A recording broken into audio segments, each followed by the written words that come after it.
ఆది నుండి అంతం వరకు దేవుడు మనకి ఆరాధన వాక్యం ద్వారా, పాటల ద్వారా, అలాగే వాయిద్యముల ద్వారా, బలవర్తమానం ద్వారా, అలాగే తర్వాత రక్తమాంసంలో, తర్వాత కృతజ్ఞత అర్పణలో, బెనడిక్షన్ వరకు దేవుడు మనకి సహాయకరమగునుగాక.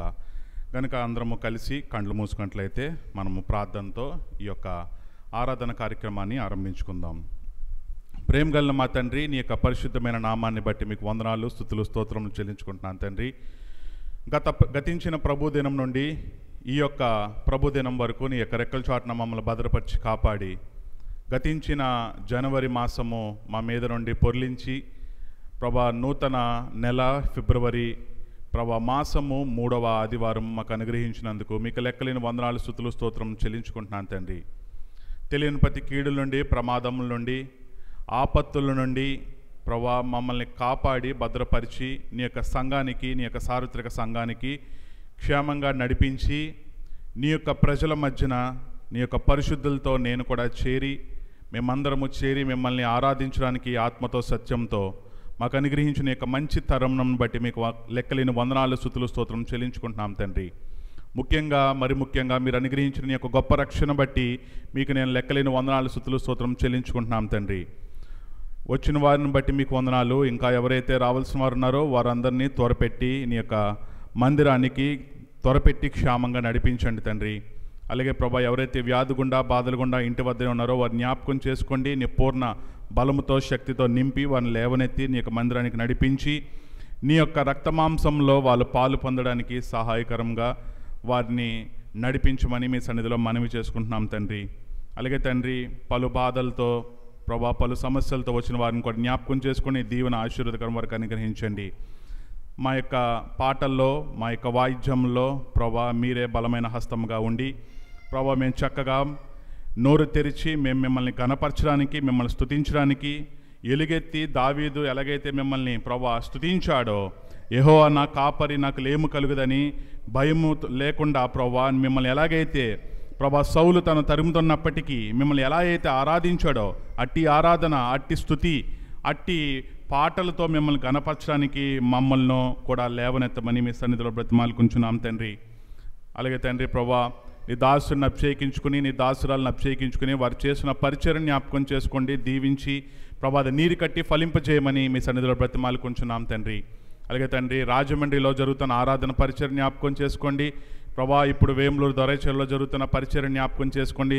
అలాగే ప్రభా కొవ్వూరులో జరగనే ఉన్న ఆరాధన పరిచయం కూడా దీవించి ఆశీర్వదించి నీరు కట్టి ఫలింపజేసి ఆ వాక్యాన్ని వెదజలుచుండగా ప్రభా మా మనోనేత్రాలను వెలిగించబడి ప్రభా ఆ యొక్క వాక్యము సాతాను దొంగిలించకుండా, అపవాది దొంగిలించకుండా మేము భద్రం చేసుకొని ప్రభా నీ నామంలో మేము ఆనందించినట్లు మాకు అనుగ్రహించిన యొక్క మంచి తరుణం బట్టి మీకు లెక్కలేని వందనాలు, స్తుతులు, స్తోత్రం చెల్లించుకుంటూ ఇంకా ఎవరైతే రావాల్సిన వారో వారందరిని త్వరపెట్టి సమయమునకు మా మధ్యకు నడిపించమని నా ప్రభువును, నా రక్షకుడైన ప్రభువైన యేసుక్రీస్తు వారి అలాగే సండే స్కూల్ పరిచయం కూడా జ్ఞాపకం చేసుకోండి, సండే స్కూల్ టీచర్స్ కూడా జ్ఞాపకం చేసుకోండి ప్రభా.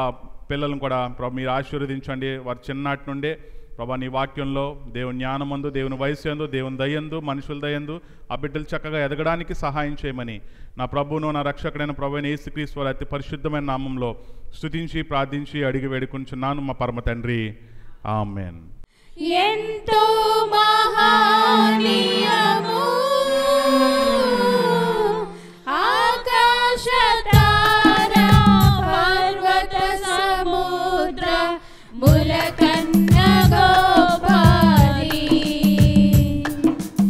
ఆకాశ తారా పర్వత సముద్ర ములకన్న గోపాలి.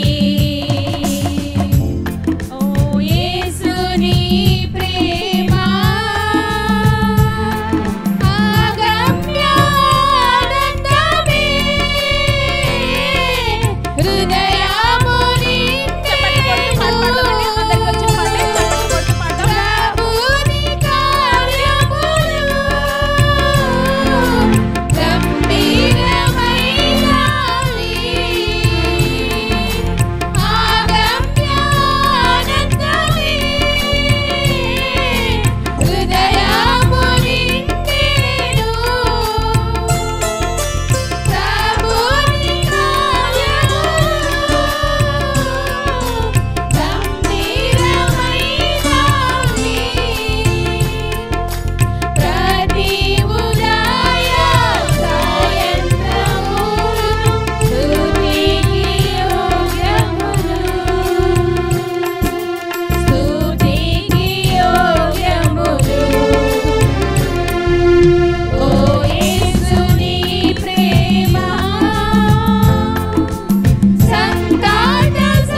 గ్రంథము 23వ అధ్యాయము.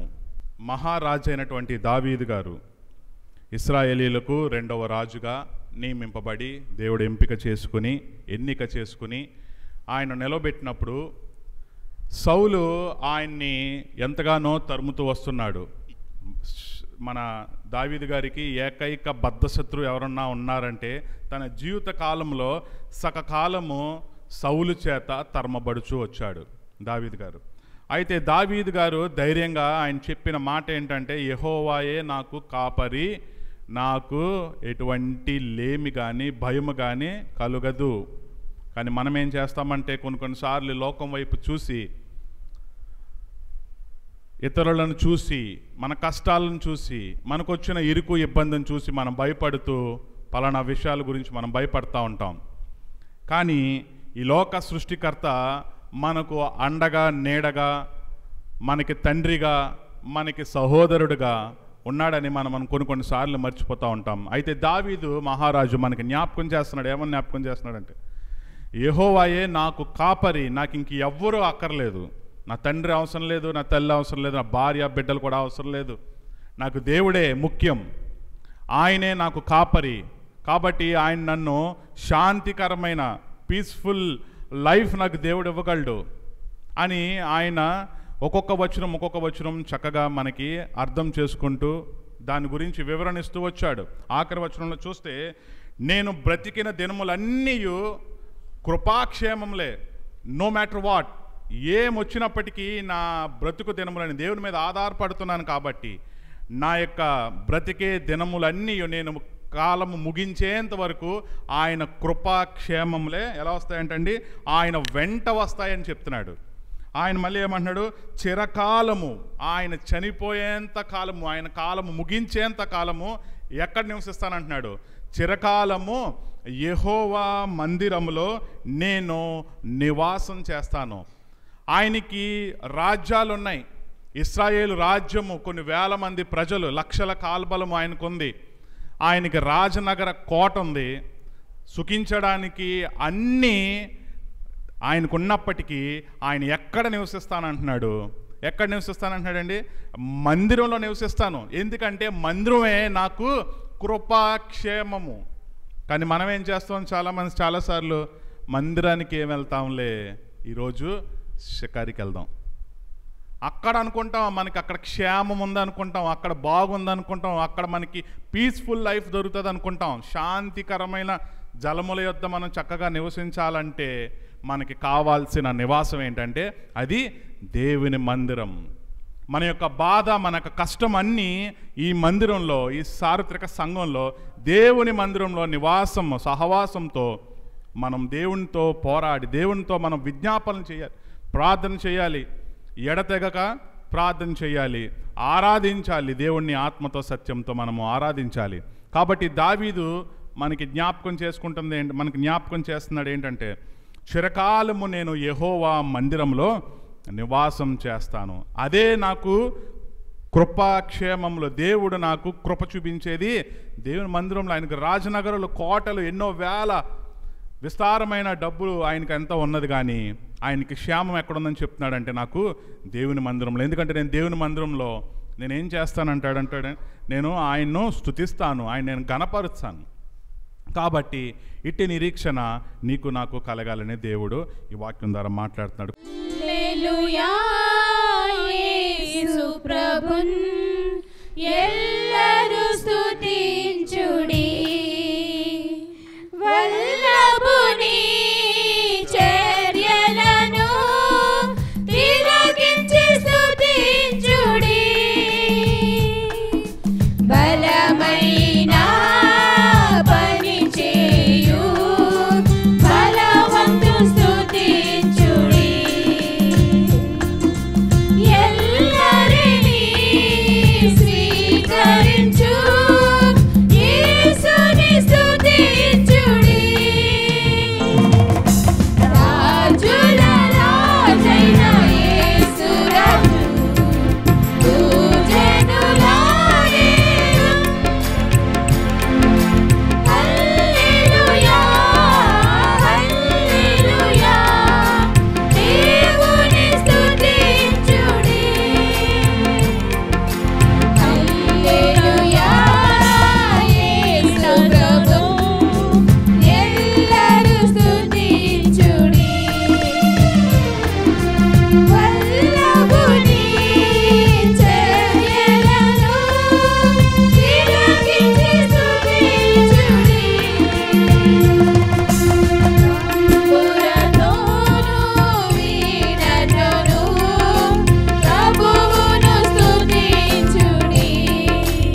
Praise the lord.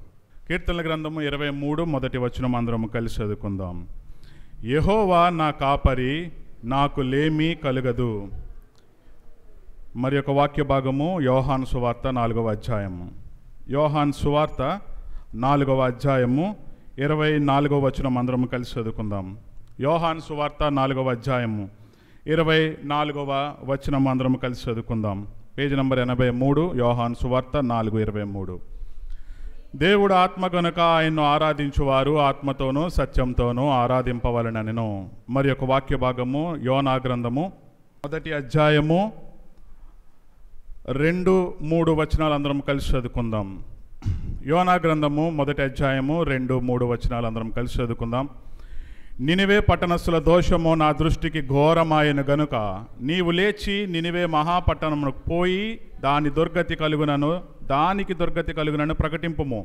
అయితే యెహోవా సన్నిధిలో నుండి తర్షీషు పట్టణమునకు పారిపోవాలనని యోనా యొప్పేకు పోయి తర్షీషునకు పోవు ఒక ఓడను చూచి ప్రయాణమునకు కేవు ఇచ్చి యెహోవా సన్నిధిలో నిలువక ఓడవారితో కూడి తర్షీషునకు పోవుటకు ఓడ ఎక్కెను.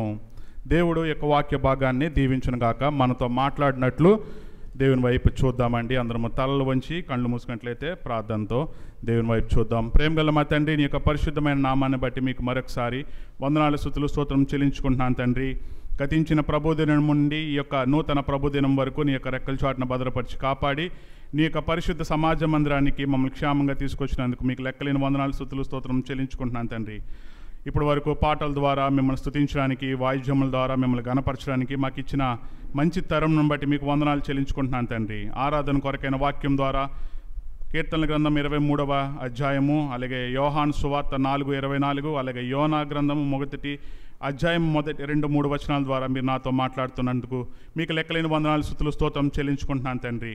ఎన్నోసార్లు ప్రభా నీ యొక్క మందిరాన్ని విడిచి మేము కూడా అటు ఇటు తిరిగిలాడినప్పుడు ప్రభా కేవలము విమోచించబడిన యొక్క శిలువ రక్తం చేత మమ్మల్ని ఎంపిక చేసుకుని ఈ యొక్క శిలువ రక్తంలో మమ్మల్ని కడిగి శుద్ధంగా చేసి మీరు అనుగ్రహించిన గొప్ప రక్షణ బట్టి మీకు లెక్కలేని వందనాలు స్తుతులు స్తోత్రం చెల్లించుకుంటున్నాను తండ్రి. నేనైతే ఎందుకు పనికిరాంటి వాడిని, నిష్ప్రయోజనం, ఏ యోగ్యత ఏ అర్హత లేదు కానీ ఇక్కడ నిలబడ్డానికి కూడా ఏ పాత్ర ప్రభా నేను సరిపోను కానీ కేవలము విమోచించబడిన యొక్క శిలువ రక్తం చేత నన్ను కడిగి శుద్ధి బలపరిచి ప్రభా నీ సన్నిధిలో నిలబడడానికి ఒక పాత్రగా వాడుకుంటున్నందుకు మీకు లెక్కలేని వందనాలు స్తుతులు స్తోత్రం చెల్లించుకుంటూ ఈ వాక్యం ద్వారా మీరు మాతో మాట్లాడమని మీ సహాయాన్ని కోరుకుంటూ నా ప్రభును నా రక్షకునైన ప్రభువైన యేసుక్రీస్తు వారి అతి పరిశుద్ధమైన నామంలో స్తుతించి ప్రార్థించి అడిగి వేడుకొనుచున్నాను పరమ తండ్రి, ఆమేన్. మహారాజైన దావీదు గారు చెప్తున్న మాట కీర్తనల గ్రంథము 23వ అధ్యాయంలో 1వ వచనం ఆయన చెప్తున్నాడు, యెహోవా నా కాపరి, నాకు లేమి కలుగదు. He is my shepherd. అంతేకాదు ఆయన కాపరి మాత్రమే కాదు, ఇంకొక మాట కూడా మనకి ఆయన సెలవిస్తున్నాడు. యోహాను సువార్త 10వ అధ్యాయము 11వ వచనంలో ఆయన మనకు కాపరి మాత్రమే కాదు కానీ యోహాను సువార్త 10వ అధ్యాయము 11వ వచనంలో ఒకసారి చూద్దాం. చూడండి, నేను గొర్రెలకు మంచి కాపరిని, మంచి కాపరి గొర్రెల కొరకు తన ప్రాణమును పెట్టును. దేవుడైన యెహోవా మనకి మంచి కాపరిగా మన యొక్క జీవితంలో ఆయన ఉన్నాడు. ఆయన కాపరి మాత్రమే కాదు, ఆయన మంచి కాపరి. మంచి కాపరితోనే ఆయన సరిపెట్టట్లేదు, ఇంకొక కాపరి కూడా మనకు ఉన్నాడు. ఆ కాపరి గురించి కూడా చూద్దాం. చూడండి, హెబ్రీయులకు రాసిన పత్రిక 13వ అధ్యాయము 20వ వచనం చూడండి. గొర్రెల కాపరి, గొర్రెల గొప్ప కాపరి అయిన యేసు అను మన ప్రభువును నిత్యమైన నిబంధన సంబంధమగు రక్తమును బట్టి.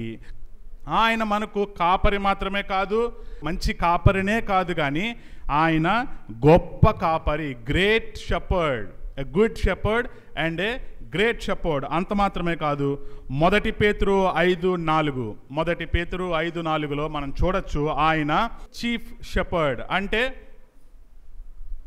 చూడండి ప్రధాన కాపరిగా ఆయన మన జీవితంలో ఉంటున్నాడు. అంత మాత్రమే కాదు, 1 పేతురు 2:25వ వచనంలో ఆయన చెప్తున్న మాట shepherd and bishop of our souls. చూడండి, ఆత్మల కాపరి. మనం ఎంతమంది కాపర్ల గురించి చూసామండి? 5 కాపర్ల గురించి చూసాం. మొదటిది ఆయన కాపరి, the lord is my shepherd, యెహోవా నా కాపరి. రెండవది ఆయన మంచి కాపరి, మూడవది ఆయన గొప్ప కాపరి, నాలుగవది ఆయన ప్రధాన కాపరి, ఐదవదిగా ఆయన మనకు ఆత్మల కాపరి. దేవుడు ఇంత మంచి దేవుడిగా మన జీవితంలో ఉంటున్నందుకు ఆయనకు మనము ఆత్మతో సత్యంతో మనం ఆరాధించు వారమే ఉన్నాం. అయితే ఇందాక మనం చూసాము యోనా గ్రంథంలో ఒక వాక్య భాగాన్ని మనం చూసాము. చూడండి ఒకసారి యోనా గ్రంథంకి వెళ్దాం. యోనా గ్రంథంలోనికి వెళ్దాం. చూడండి, యోనా ఎవరు అసలు? యోనా ఏ పట్టణస్థుడు, ఏ పట్టణానికి సంబంధించిన వాడు, ఏ తెగలోని వాడంటే వెస్ట్ సైడ్ ఆఫ్ ఇస్రాయేల్. ఆయన హెబ్రీయుడు, ఇస్రాయేల్కి సంబంధించిన వ్యక్తి. రెండవ రాజులు 15వ అధ్యాయము 25వ వచనంలో ఉంటుంది. ఆయన వెస్ట్ సైడ్, ఇస్రాయేలీలకి వెస్ట్ సైడ్ ఉన్నటువంటి గ్రామంలో ఉంటున్న యోనా. అయితే దేవుడు ఆయన ఎంపిక చేసుకుని, యోనా అనగా అర్థము ఆయన మెసెంజర్, ఒక ప్రవక్త. క్రీస్తు పూర్వము క్రీస్తు తర్వాత వీటికి అర్థం ఏంటంటే, ఇప్పుడు మనం క్రీస్తు తర్వాత కృపాకాలంలో ఉన్నాము. క్రీస్తుకు ముందు క్రీస్తు పూర్వంలో ఎలా జరిగేదంటే, జనాభా సంఖ్య తగ్గుతూ వచ్చేది. ఇశ్రాయేలీల కాల్బలం చూసాం కదండి, కొన్ని లక్షల కాల్బలం. కానీ కనాను దేశంలోకి వెళ్ళింది ఎంతమంది? 2 మాత్రమే. యెహోషువ, కాలేబ్ మాత్రమే వెళ్ళారు. ఇంకెవ్వరు వెళ్ళలేదు. ఎంతమంది? 6 లక్షల మంది సైన్యము, అనగా మేల్ అంటే మగవారు, 6 లక్షల మంది ఆడవాళ్ళు. పిల్లలు తెలియదు, పెద్దలు ఎంతమందో తెలియదు, వృద్ధులు ఎంతమందో తెలియదు. సో ఎక్సెట్రా చాలామంది లక్షలు, సుమారుగా చాలామంది 23 లక్షలు అంటారు, చాలామంది 30 లక్షల మంది జనం అంట. కానీ ఈ 30 లక్షలు క్రీస్తు పూర్వము ఒక్కొక్కరు తగ్గుతూ వస్తారు. ఎందుకంటే సాక్షాత్తు యెహోవాయే వారికి ప్రత్యక్షమై వారితో మాట్లాడేవాడు.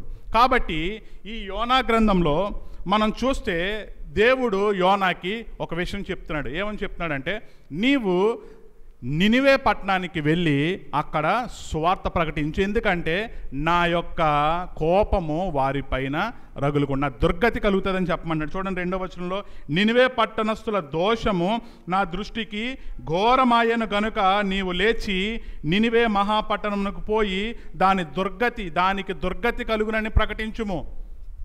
కానీ యోనా స్వభావం ఏంటంటే చాలా కోపిస్తాడు. యోనా గురించి చెప్పుకుంటే, యోనాకి ఫ్రాక్షన్ ఆఫ్ సెకండ్స్లో కోపం ఇట్టినే వచ్చేస్తుంది. ఏదైనా చిన్న మాట అంటే కోపడతాడు. అయితే చూడండి యోనా గురించి చూడండి. యోనా ఏం చేశాడు? 3వ వచనంలో, యెహోవా సన్నిధిలో నుండి తర్షీషు పట్టణానికి పారిపోవాలని చూశాడు.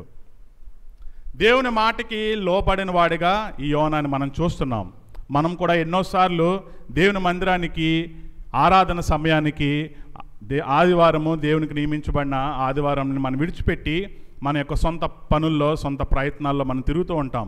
కాబట్టి ఆ విషయంలో దేవుడు ఎంతో సీరియస్గా ఉంటాడని ఈ రోజున యోనా ద్వారా మనకు సెలవు ఇవ్వబడుతుంది. యోనా ఏం చేశాడు? దేవుడు ఏం చేశాడు? ఎక్కడికి వెళ్ళమన్నాడండి? నినివే పట్టణానికి వెళ్ళమంటే ఆయన ఏ పట్టణానికి పారిపోతున్నాడు? తర్షీషు అనే పట్టణానికి పారిపోతున్నాడు. ఈయన వెస్ట్ సైడ్ ఆఫ్ ఇస్రాయేల్ నుండి ఆ తర్షీషు పట్టణానికి సుమారుగా 800 మైళ్ళ దూరం, 800 మైల్స్, కిలోమీటర్కి 2.5 కిలోమీటర్ల కింద అనుకుంటా. సో 800 మైల్స్ దూరం వెళ్తున్నాడు. వేరాజ్ ఈ నినివే 65 కిలోమీటర్లు మాత్రమే, 65 మైళ్ళ దూరం మాత్రమే. ఈ 65 మైళ్ళ దూరాన్ని విడిచిపెట్టి 800 మైళ్ళ దూరము ఈ యొక్క యోనా తన యొక్క ప్రయాణాన్ని స్టార్ట్ చేస్తాడు. ఎవరికి విరుద్ధంగా? యెహోవాకి విరుద్ధంగా. యెహోవా ఏ దేశానికి వెళ్ళమంటే ఆ దేశాన్ని విడిచిపెట్టి వేరొక దేశానికి యోనా ప్రయాణమై వెళ్తున్నాడు. చూడండి అక్కడ ఏమైంది? 4వ వచనంలో, అయితే యెహోవా సముద్రము మీద పెద్ద గాలి పుట్టింపగా సముద్రమందు గొప్ప తుఫాను రేగి ఓడ బద్దలైపోవు గతి వచ్చెను. ఇప్పుడు దేవుడు ఆ యొక్క సముద్రానికి సెలవిచ్చాడు. గొప్ప తుఫాను, గొప్ప అలలు ఓడ పైకి లేచి కింద పడుతుంటే ఓడ ఆల్మోస్ట్ ఇరిగిపోయేదానికి వచ్చేసింది. చూడండి 4వ వచనంలో లాస్ట్లో చూడండి, సముద్రమందు గొప్ప తుఫాను రేగి ఓడ బద్దలైపోవు గతి వచ్చును. ఆల్మోస్ట్ ఇరిగిపోయే స్టేజ్కి వచ్చేసింది. 1912లో ఒక షిప్ని తయారు చేశారు నార్త్ అమెరికా వాళ్ళు, ఇంగ్లాండ్ ప్రయాణానికి. టైటానిక్ అనే షిప్, అందరికీ బాగా పరిచయమైన షిప్, అందరికీ దాని గురించి తెలిసింది. 1920లోనో 1912లోనో నార్థన్ అమెరికా వాళ్ళు తయారు చేసిన ఈ యొక్క షిప్ ఈ యొక్క ఇంగ్లాండ్కి ప్రయాణానికి. ఆ యొక్క షిప్కి వాళ్ళు పెట్టిన పేరు టైటానిక్. టైటానిక్ అనగా అర్థము, వాళ్ళు పెట్టిన పేరు ఏంటంటే ది అన్సింకబుల్ షిప్. ఎప్పటికీ మునగని షిప్గా ఆ షిప్కి వాళ్ళు పేరు పెట్టి ఆ షిప్ని వాళ్ళు పూజిస్తూ పొగుడుతూ వచ్చారు. కానీ విచారమైన సంగతి ఏంటంటే ఆ షిప్ బయలుదేరిన కొద్ది దూరంలోనే ఆ ఓడ బద్దలైపోయి ఏమైందండి, 2 ముక్కలుగా అయిపోయి కొన్ని వేల కిలోమీటర్ల లోతుకి దిగబడిపోయి ఈ రోజున దాన్ని చూడడానికి వెళ్ళిన వాళ్ళు కూడా మరణిస్తున్నారు. దాన్ని పైకి తీయాలని ఎంత ప్రయత్నం చేసినా, ఎన్ని సైంటిస్టులు వచ్చినా ఆ యొక్క అన్సింకబుల్ షిప్ని ఎవరు తీయలేకపోతున్నారు. కాబట్టి ఇక్కడ యోనాని మనం చూస్తే ఇక్కడ ఒక ఓడ బద్దలైపోయే స్థితి వచ్చింది. 5వ వచనం చూడండి. కాబట్టి నావికులు భయపడి ప్రతివాడును తన తన దేవతను ప్రార్థించి ఓడ చులకనగా చేయుటకై అందులోని సరుకులను సముద్రంలో పారవేసిరి. ఇక్కడ చూడండి, వాళ్ళు ఏం చేస్తున్నారంటే ఈ యొక్క సముద్రము అలలకి, పొంగుకి, ఈ యొక్క వర్షానికి, తుఫానికి వాళ్ళు ఏం చేస్తున్నారంటే అందరినీ పిలిచారు. ఓడ నావికులు, ఈ క్యాప్టెన్స్ అందరినీ పిలిచారు. పిలిచి చెప్తున్నారు, ఏమని చెప్తున్నారంటే మీ యొక్క దేవతల్ని మీరు ప్రార్థించండి, దేవుడు ఈ యొక్క వర్షాన్ని ఆపినట్లు, తుఫాను ఆగినట్లు మీరు ప్రార్థించండి అని చెప్తుంటే అందరూ వాళ్ళ దేవతలకి ప్రార్థిస్తున్నారు. అలాగే వాళ్ళు దహన బలులు కూడా అర్పిస్తున్నారు. వాళ్ళు దహన బలులు అంటే వారు ఏదైతే విలువైన వస్తువులు తెచ్చుకున్నారో వాటిని సముద్రంలో పారవేస్తున్నారు. చూడండి నెక్స్ట్ 5వ వచనంలో, కాబట్టి నావికులు భయపడి ప్రతివాడును తన తన దేవతను ప్రార్థించమని ఒక స్టేట్మెంట్ ఆ యొక్క మైక్ నుంచి అందరికీ వినబడేలాగా చేశాడు. రెండోది, ఓడ చులకనగా చేయుటకై అందులోని సరుకులను సముద్రంలో పారవేసిరి. ఓడ చులకనగా అంటే తేలిగ్గా చేయడానికి మాత్రమే కాదు, కానీ ఇదిగో సముద్రమా, నేను మీకు ఇదిగో నాలో నుంచి ఇది ఇచ్చేస్తున్నా, కొన్ని బంగారం ఉంది, ఇదిగో సముద్రంలో వేసేస్తాను, ఒకవేళ ఒకసారి నేను నీకు ఇస్తానని చెప్పి నేను చేయలేదేమో అని ఇలాంటి ఆలోచనతో ఈ ప్రజలందరూ ఏం చేస్తున్నారంటే తమ తమ బంగారాల్ని, తమ తమ సాంబ్రాన్ని, తమ తమ బోలము, తమ తమ డబ్బు ఏదైతే ఉన్నాయో సముద్రానికి ఇస్తున్నారు. అయినప్పటికీ సముద్రమేనా ఆగిందా అంటే ఆగట్లే. అందరూ తర్జన భర్జన అవుతుంటే మన హీరో ఏం చేస్తున్నాడు, కిందకి వెళ్ళి యోనా పడుకొని గాఢ నిద్రలోకి వెళ్ళిపోయాడంట. ఓడేమో బద్దలైపోతుంది. ఓడ ఊగడం కాదు, అసలు ఓడ 2 ముక్కలయ్యి మునిగిపోయే స్టేజ్లోకి వచ్చేస్తే మన హీరో ఏం చేస్తున్నాడు, కిందకి వెళ్ళి ఏమీ తెలియకుండా చక్కగా మంచి స్లీప్లో ఉన్నాడు. చూడండి, ఆయన గురించి చూద్దాం ఒకసారి. చూడండి 7వ వచనం చూడండి. వాళ్ళు తర్జన పడుతున్నారు చూడండి. అంతలో ఓడవారు ఎవరిని బట్టి ఎంత కీడు మనకు సంభవించినని తెలియజేయుటకై మనం చీట్లు వేయుతాం రండి అని చెప్పినప్పుడు 6వ వచనం చూడండి. 5వ వచనం లాస్ట్ చూడండి. అప్పటికి యోనా ఓడ దిగువ భాగమునకు పోయి పండుకొని గాఢ నిద్రపోయి ఉండెను. చాలా చక్కని స్లీప్లో ఉన్నాడు, హ్యాపీయెస్ట్ స్లీప్లో ఉన్నాడు. ఏం జరుగుతుందో ఆయనకు తెలియదు. అయితే ఒక అతను వచ్చాడు, ఓడ నాయకుడు వచ్చాడు. చూడండి 6వ వచనంలో. అప్పుడు ఓడ నాయకుడు అతని వద్దకు వచ్చి, ఓయి నిద్రపోతా, నీకేమి వచ్చినది? ఇక్కడ చూడండి, యోనా యొక్క టైటిల్ ఏంటంటే ఆయన యొక్క ప్రవక్త. ఆ పాత నిబంధనలో ఎవరైతే పాపం ఎక్కువైనప్పుడు దేవుడు ఒక్కొక్క ప్రవక్తని వారి యొద్దకు పంపిస్తూ వచ్చాడు. అప్పట్లో ప్రవక్తలు ఎలా వచ్చేవారంటే పాత నిబంధన కాలంలో పాపము ఎక్కువైపోయినప్పుడు, ఇప్పుడు ఈ యొక్క నినివే పట్టణానికి పాపం ఎక్కువైనప్పుడు ఎవరిని పంపిస్తున్నాడు దేవుడు? యోనాను పంపిస్తున్నాడు. అలాగా పాత నిబంధన కాలంలో పాపం ఎక్కువైనప్పుడు ఒక్కొక్క ప్రవక్తను పంపించేవారు. అయితే ఇతను ఒక మంచి ప్రవక్త, దేవుని యందు ఆయన ఉన్న ప్రవక్త. అతన్ని ఎలా తిడుతున్నారు? ఓయి నిద్రపోతా అని ఒక ప్రవక్తనే తిడుతున్నారు వీళ్ళు. ఆయన చేసిన పనిని బట్టి ఒక ప్రవక్త మాటలను పెంచుకోవాల్సి వస్తుంది. ఏమని? ఓయి నిద్రపోతా, నీకు చింత లేదా? ఏం జరుగుతుందో చూసావా? అసలు నీకేమైనా తెలుసా అని చెప్పి అడుగుతున్నాడు. చూడండి 6వ వచనం చూడండి. ఓయి నిద్రపోతా, నీకేం వచ్చినది? లేచి నీ దేవుని ప్రార్థించుము, మనము చావకుండా ఆ దేవుడు మన యందు కనికరిస్తాడేమో అని చెప్పేసి అన్నప్పుడు, అయితే ఈ యొక్క స్టోరీ అంతా మనకు తెలిసిందే. చీట్లు వేస్తారు, ఎవరి ద్వారా వచ్చిందని చెప్తే యోనా చెప్తాడు, ఇది నా ద్వారే సంబంధించింది సార్, ఇది నా ద్వారానే సంభవించింది సార్, దయచేసి నన్ను ఎత్తి ఈ యొక్క సముద్రంలో పడవేయండి అని చెప్పి యోనా ఒప్పుకుంటాడు. చూడండి ఆ మాటను చూద్దాం. చూడండి 1వ అధ్యాయము 11వ వచనం చూడండి.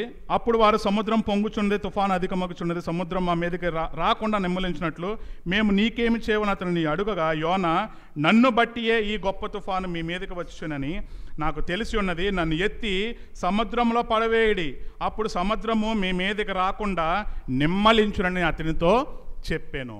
నన్ను తీసుకెళ్ళి ఆ సముద్రంలో పారవేయండి అన్నప్పుడు వీళ్ళ యొక్క సొంత ప్రయత్నాన్ని చేస్తున్నారు. ఆ యొక్క 13వ వచనం చూడండి. వాళ్ళు యోనా ఈ మాట చెప్పినప్పుడు నేను యెహోవా మాటకి తిరస్కరించి, ఆ మాట మనము 9వ వచనంలో చూడొచ్చు. అతడు వారితో ఇట్లా నేను హెబ్రీయుడను, సముద్రమునకును భూమికిని సృష్టికర్త అయిన ఆకాశమందుండు దేవుడై ఉన్న యెహోవా యందు నేను భయభక్తులు కలవాడును. తాను యెహోవా సన్నిధిలో నుండి పారిపోచున్నట్టు ఆ మనుషులకి తెలియజేశాడు. ఈ 13వ వచనంలో ఈ అన్యులైనటువంటి ఈ ప్రజలు, ఈ మనుషులు ఏం చేస్తున్నారు? యోనాన్ని రక్షించాలని ఏం చేస్తున్నారు? వాళ్ళ ప్రయత్నం చూడండి. 13వ వచనం. వారు ఓడను దరికి తెచ్చుటకు తెడ్లను బహుబలముగా వేసిరి గాని గాలి తమకు ఎదురై తుఫాను బలము చేత సముద్రము పొంగి ఉండటం వలన వారి ప్రయత్నము వ్యర్థమైన. వీళ్ళు ఏం చేశారంటే లంగర్ల కిందకి వేశారు, దూరంగా లంగర్లు వేశారు, బరువైన లంగర్లు వేశారు. అది ఆగి బోట్ అటు ఇటు కదలకుండా, షిప్ అటు ఇటు కదలకుండా ఉంటుందని వీళ్ళ ప్రయత్నం ఏమైంది? అక్కడ వ్యర్థమయ్యింది, పనికిరానిటువంటిది అయింది. అప్పుడు యోనా చెప్పాడు, మీ యొక్క ప్రయత్నాలన్నీ విఫలమవుతాయి, నన్ను ఎత్తి ఈ సముద్రంలో పాడేయండి అన్నప్పుడు 14వ వచనం చూడండి. 14వ వచనము. కాబట్టి వారు, యెహోవా నీ చిత్త ప్రకారంగా నీవే దీన్ని చేసితివి, ఈ మనుషుని బట్టి మమ్మను లయము చేయకుందో గాక, నిర్దోషిని చంపితిరన్న నేరము మా మీద మోపుకుందో గాక అని యెహోవాకు మనవి చేసుకుని. అప్పుడు వరకు ఈ ప్రజలు ఎవరిని ప్రార్థిస్తూ వచ్చారు? వారి తమ దేవతలు, ఎవరినైతే వాళ్ళు పూజిస్తున్నారో, ఎవరైతే వాళ్ళు దేవుళ్ళుగా అనుకున్నారో వాళ్ళకి ప్రార్థిస్తూ వచ్చారు. ఈ యొక్క మహాసముద్రము తలకిందులుగా చేయబడుతుంటే వాళ్ళు ఇప్పుడు ఎవరికి ఆరాధిస్తున్నారు? తెలియని యెహోవానే ఆరాధిస్తున్నారు. అప్పటి వరకు వారికి తెలియని దేవతలను ఆరాధిస్తూ వచ్చారు. ఇప్పుడు తెలియని యెహోవా, వీళ్ళకి యెహోవా అంటే ఎవరో తెలియదు, ఆ పేరు ఎప్పుడు వినలేదు ఈ ప్రజలు, ఆ నినివే ఆ యొక్క ఓడలో ఉన్నవాళ్ళు. ఇప్పుడు తెలియని దేవుణ్ణి వీళ్ళు, ఇదిగో ఈ యోనా అనే ప్రవక్తని మేము సముద్రంలోకి తోసేస్తున్నాం, ఈయన మాట సెలవిస్తున్నందుకే మేము పడవేస్తున్నాం, కాబట్టి ఈ నిర్దోషిని మేము చంపేమన్నా ఈ యొక్క కేస్, ఈ యొక్క ఫైల్, ఈ ఎఫ్ఐఆర్ మా మీద పెట్టద్దు ప్రభువా అని యెహోవాకి మనవి చేసుకుని ఆయన్ని తోసేశారు. చూడండి, నెక్స్ట్ చూడండి. యోనా ఎత్తి సముద్రంలో పడవేసిరి, పడవేయగానే సముద్రము పొంగకుండా ఆగెను. వేసిన వెంటనే ఏదో స్విచ్ ఆపితే లైట్ అయిపోయినట్టు, స్విచ్ ఆపితే ఫ్యాన్ అయిపోయినట్టు, స్విచ్ ఆపితే మైక్ అయిపోయినట్టు టక్మని సముద్రం అంతా నిమ్మలమైపోయింది. వెంటనే వాళ్ళు ఏం చేశారో తెలుసా? అమ్మయ్య మేము బతికి బయట కట్టబడ్డాం అని చెప్పి వాళ్ళు ఒకరికొకరు పంటలు వేసుకుని ఆటలాడుకోలేదు. ఏం చేశారో చూడండి. నెక్స్ట్ 16వ వచనం చూడండి. ఇది చూడగా ఆ మనుషులు యెహోవాకు మిగుల భయపడి ఆయనకు బలి అర్పించి మ్రొక్కుబళ్ళు చేసిరి. దేవుణ్ణి అక్కడే ఆరాధించారు వాళ్ళు. మనకి తెలిసిన దేవుణ్ణి మనం దేవుణ్ణిగా ఆరాధించట్లేదు. వారు తెలియని దేవుణ్ణి యెహోవాకు అక్కడే మోకాళ్ళేసి అక్కడే మ్రొక్కుబళ్ళు చెల్లించి దేవుణ్ణి వాళ్ళు ఆరాధించారు. అమ్మయ్య వాడినైతే మేము తోస్తాం, మేము బతికి బయటపడ్డాం, అమ్మయ్య చాలే అని చెప్పి వాళ్ళ మనసుల్లో అనుకోలేదు. వాళ్ళు ఆ మాట అనుకుని వాళ్ళు తిరిగి వెళ్ళిపోలేదు, వాళ్ళ యొక్క వెళ్ళాల్సిన ప్లేసెస్కి వెళ్ళిపోలేదు. వాళ్ళు ఏం చేశారంటే అక్కడికక్కడికే మోకాళ్ళేసి దేవుడు మమ్మల్ని భద్రపరిచి కాపాడాడు. గతించిన 2024 సంవత్సరాలు మనల్ని కూడా దేవుడు ఎంతగానో కాపాడుతూ ఆయన పరిశుద్ధ సమాజ మందిరంలోనికి ప్రతి ఆదివారం 9:30 గంటలకి మనం ఆరాధన సమయం కలిగి ఉంటున్నాం. ఈ యొక్క ఆరాధనని మనం విడిచిపెట్టి మన యొక్క పనులకు వెళ్ళినప్పుడు మనకి అది నష్టాన్ని చేకూర్చేదిగా ఉంది. యోనా జీవితం చూడండి, ఎంతో కోపపడు. ఆ తర్వాత తన యొక్క లైఫ్ హిస్టరీ చదువుతుంటే తెలుస్తుంది, ఇట్టినే కోపడతాడు, యెహోవా మీదే కోపడతాడు ఆఖరికి యోనా. కాబట్టి ఈ యోనాని పడవేయగానే సముద్రంలో ఆ సముద్రం నిమ్మలమైపోయింది. ఆ మనుషులందరూ దేవుణ్ణిగా ఆయన్ను ఆరాధించారు. మరి మనకి తెలిసిన దేవుడైన యెహోవా యేసుక్రీస్తు ప్రభువుని లోకానికి పంపించి నీ కొరకు నా కొరకు ఆయన యొక్క మహాభాగ్యమని విడిచిపెట్టకూడ భాగ్యమని ఎంచుకోనలేదు. కానీ ఆయన నీ కొరకు నా కొరకు ఒక కాపరిగానే కాదు, మంచి కాపరిగా, గొప్ప కాపరిగా, ప్రధాన కాపరిగా, మన ఆత్మల కాపరిగా ఆయన ఈ లోకానికి వచ్చాడు. సిస్టర్ గారు చాలాసార్లు చెప్తూ ఉంటారు ఈ వాక్యాన్ని. కీర్తనల గ్రంథము 51 ఏమి ఇష్టం అంటే మన బంగారం, మన డబ్బు, మన సాంబ్రాణి, మన ఆరాధనలు ఇష్టమా దేవునికి? ఏమి ఇష్టం అంటండి? విరిగిన మనస్సే దేవునికి ఇష్టమైన బలులు.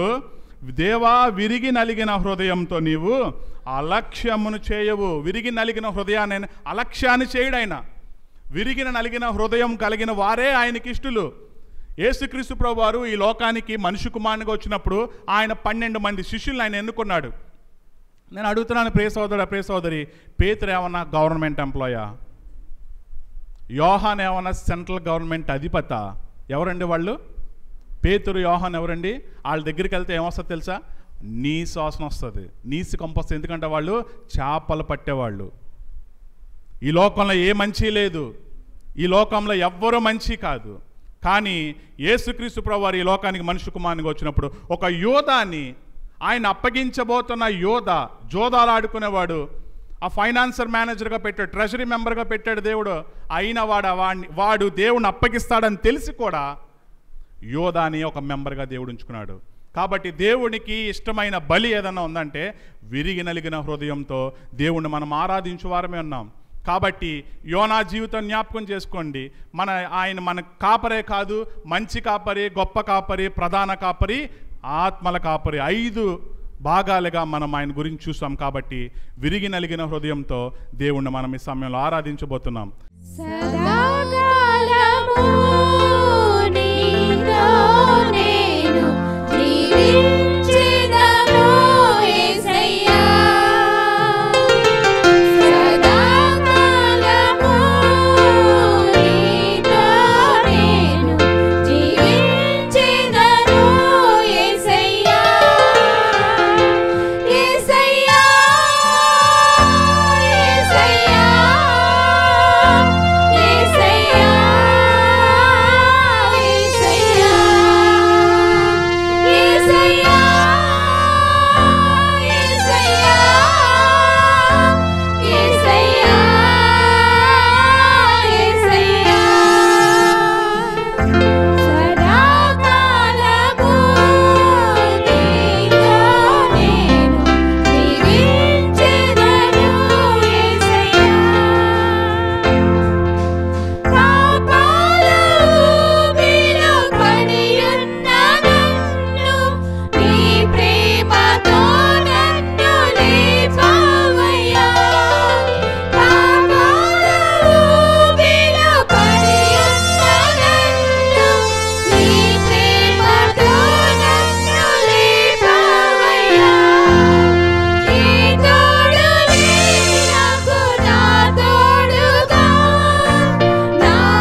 యేసు ప్రభువారు ఆయన బోధించేటప్పుడు ఉపమాన రీతిగా ఆయన బోధించడం జరిగింది. చాలా ఉపమానాలు ఆయన వాడినట్టుగా దాదాపు బైబిల్లో చూస్తే మనకి 13 ఉపమానాలు మనకి కనిపిస్తాయి. ఇంగ్లీష్లో ప్యారబుల్స్ అని పిలుస్తాము. యేసు ప్రభువారు మరి డౌట్ లేకుండా ఆయన మరి ఒక గొప్ప బోధకుడిగా యేసు ప్రభువారిని మనం చూస్తాము. డౌట్ లేకుండా వన్ ఆఫ్ ది గ్రేటెస్ట్ టీచర్గా యేసు ప్రభువారిని మనం చూస్తాం. కేవలము బైబిల్ గ్రంథంలో ఉన్న వారు, తర్వాత విశ్వాసులంగా ఉన్న మనము మాత్రమే కాదు, బైబిల్ యేసు ప్రభువారి యొక్క బోధన మరి ఘనంగా చూసేది. మరి మన దేశంలో మరి మన జాతి పిత కానివ్వండి, ఇంకా చాలామంది యేసు ప్రభువారి యొక్క బోధన గురించి చాలా గొప్పగా వారు మాట్లాడారు. యేసు ప్రభువారి బోధనలో ఒక చాలా ప్రాముఖ్యమైన వ్యత్యాసము, అందరికంటే ఉండే వ్యత్యాసము ఆనాడు శాస్త్రులు పరిసయ్యులు కనుగొన్నారు. యేసు ప్రభువారి యొక్క బోధనలో ఉన్న వ్యత్యాసం ఏంటి, తేడా ఏంటి అని వారు కనుగొన్నప్పుడు వారందరూ కూడా ఒక మాటను అంటూ ఉన్నారు. అదేంటంటే ఆయన అందరు బోధకుల్లా బోధించలా. ఆయన ఎలా బోధించారు అంటే అధికారము కలిగిన వ్యక్తిగా ఆయన బోధించారు. శాస్త్రు పరిచయాలు కూడా ఇదే మాటను వారు ప్రస్తావిస్తూ ఉన్నారు. అందరి బోధకుల్లాగా యేసు ప్రభువారు బోధించలా. ఆయన అధికారం కలిగిన వ్యక్తిగా ఆయన బోధించాడు. ఏ అధికారము కలిగిన వ్యక్తిగా ఆయన బోధించాడని ప్రశ్న వేస్తే శాస్త్రులు, పరిసయ్యులు, న్యాయాధిపతులు చాలామంది ఆనాడు అధికారంలో ఉన్నారు. మరి యేసు ప్రభువారు ఏ అధికారంతో, ఎలాగా, ఏ రీతిగా ఆయన బోధించాడు అని మీరు ఆలోచించినప్పుడు గ్రీక్ పదంలో ఒక మాట ఉంది. ఆ మాట పేరంటే ఎక్స్ ఔషి అని ఒక పదం ఉంది. ఆ పదానికి ఉన్న అర్థం ఏంటంటే సృష్టిని దేవుడు మాటతో చేశాడు. కలుగునుగాక అనగానే అవి కలిగినాయి. ఏ అధికారముతో అయితే ఆయన కలుగునుగాక అని చెప్పగానే యావత్తు సృష్టి అంతా కూడా వచ్చిందో ఆ యొక్క మాటను వీరు కనుగొన్నారు. ఈ శాస్త్రులు, పరిచయులు, నువ్వు అందరి బోధకుల్లాగా నువ్వు మాట్లాడట్లేదు, నువ్వు అధికారము ఉన్నట్టుగా నువ్వు మాట్లాడుతున్నావు అనే ఈ మాట ఏదైతే ఉందో వారి హృదయంలో ఉన్న ఉద్దేశము ఏంటంటే, అక్కడ వాడబడిన గ్రీక్ పదానికి కూడా అర్థం ఏంటంటే, నువ్వు అందరి యొక్క, మేము చాలామంది బోధకుల్ని చూసాం, కానీ నువ్వు అందరి యూదుల బోధకుల్లా మాట్లాడలా. అందరి యూదుల బోధకులు దేవుని వాక్యాన్ని ప్రకటించారు, కానీ నీ ప్రకటన ఎలా ఉంది అంటే ఈ వాక్యాన్ని ఏదో నువ్వే ఇచ్చినట్టుగా మాట్లాడుతూ ఉన్నావు. ఈ వాక్యాన్ని మొట్టమొదటిగా నువ్వే ఇచ్చినట్టుగా నువ్వు మాట్లాడుతూ ఉన్నావు. యేసు ప్రభువు యొక్క బోధన ప్రపంచంలో ఉన్న అందరి బోధనల కన్నా ఎందుకు వ్యత్యాసం అంటే ఆయన అధికారంతో బోధించాడని రాయబడి ఉంది. అది ఏ అధికారం అంటే, ఏ మాటతో అయితే సృష్టి కలుగును గాక అని అన్నాడో, ఏ అధికారంతో అయితే అనగానే అవన్నీ కూడా వచ్చినాయో అదే అధికారపు మాట చేత ఈయన మాట్లాడుతూ ఉన్నాడు. అందుకనే యేసు ప్రభువు యొక్క మాటలు వారందరికీ కూడా చాలా కోపాన్ని తెప్పించినాయి. ఎందుకు కోపాన్ని తెప్పించినాయి అంటే, అసలు నువ్వు ఏ అధికారంతో నువ్వు బోధిస్తున్నావు అని వారు యేసు ప్రభువారిని ప్రశ్నించారు. అందుకని ప్రపంచంలో ఉన్న అందరి బోధకుల కన్నా యేసు ప్రభువారి యొక్క బోధన చాలా చాలా డిఫరెంట్. ఎందుకు ఇది చాలా డిఫరెంట్ అంటే, ఆయన అధికారంతో బోధించాడు. గట్టిగా చెప్పండి, దేంతో ఆయన ఎలా బోధించాడు?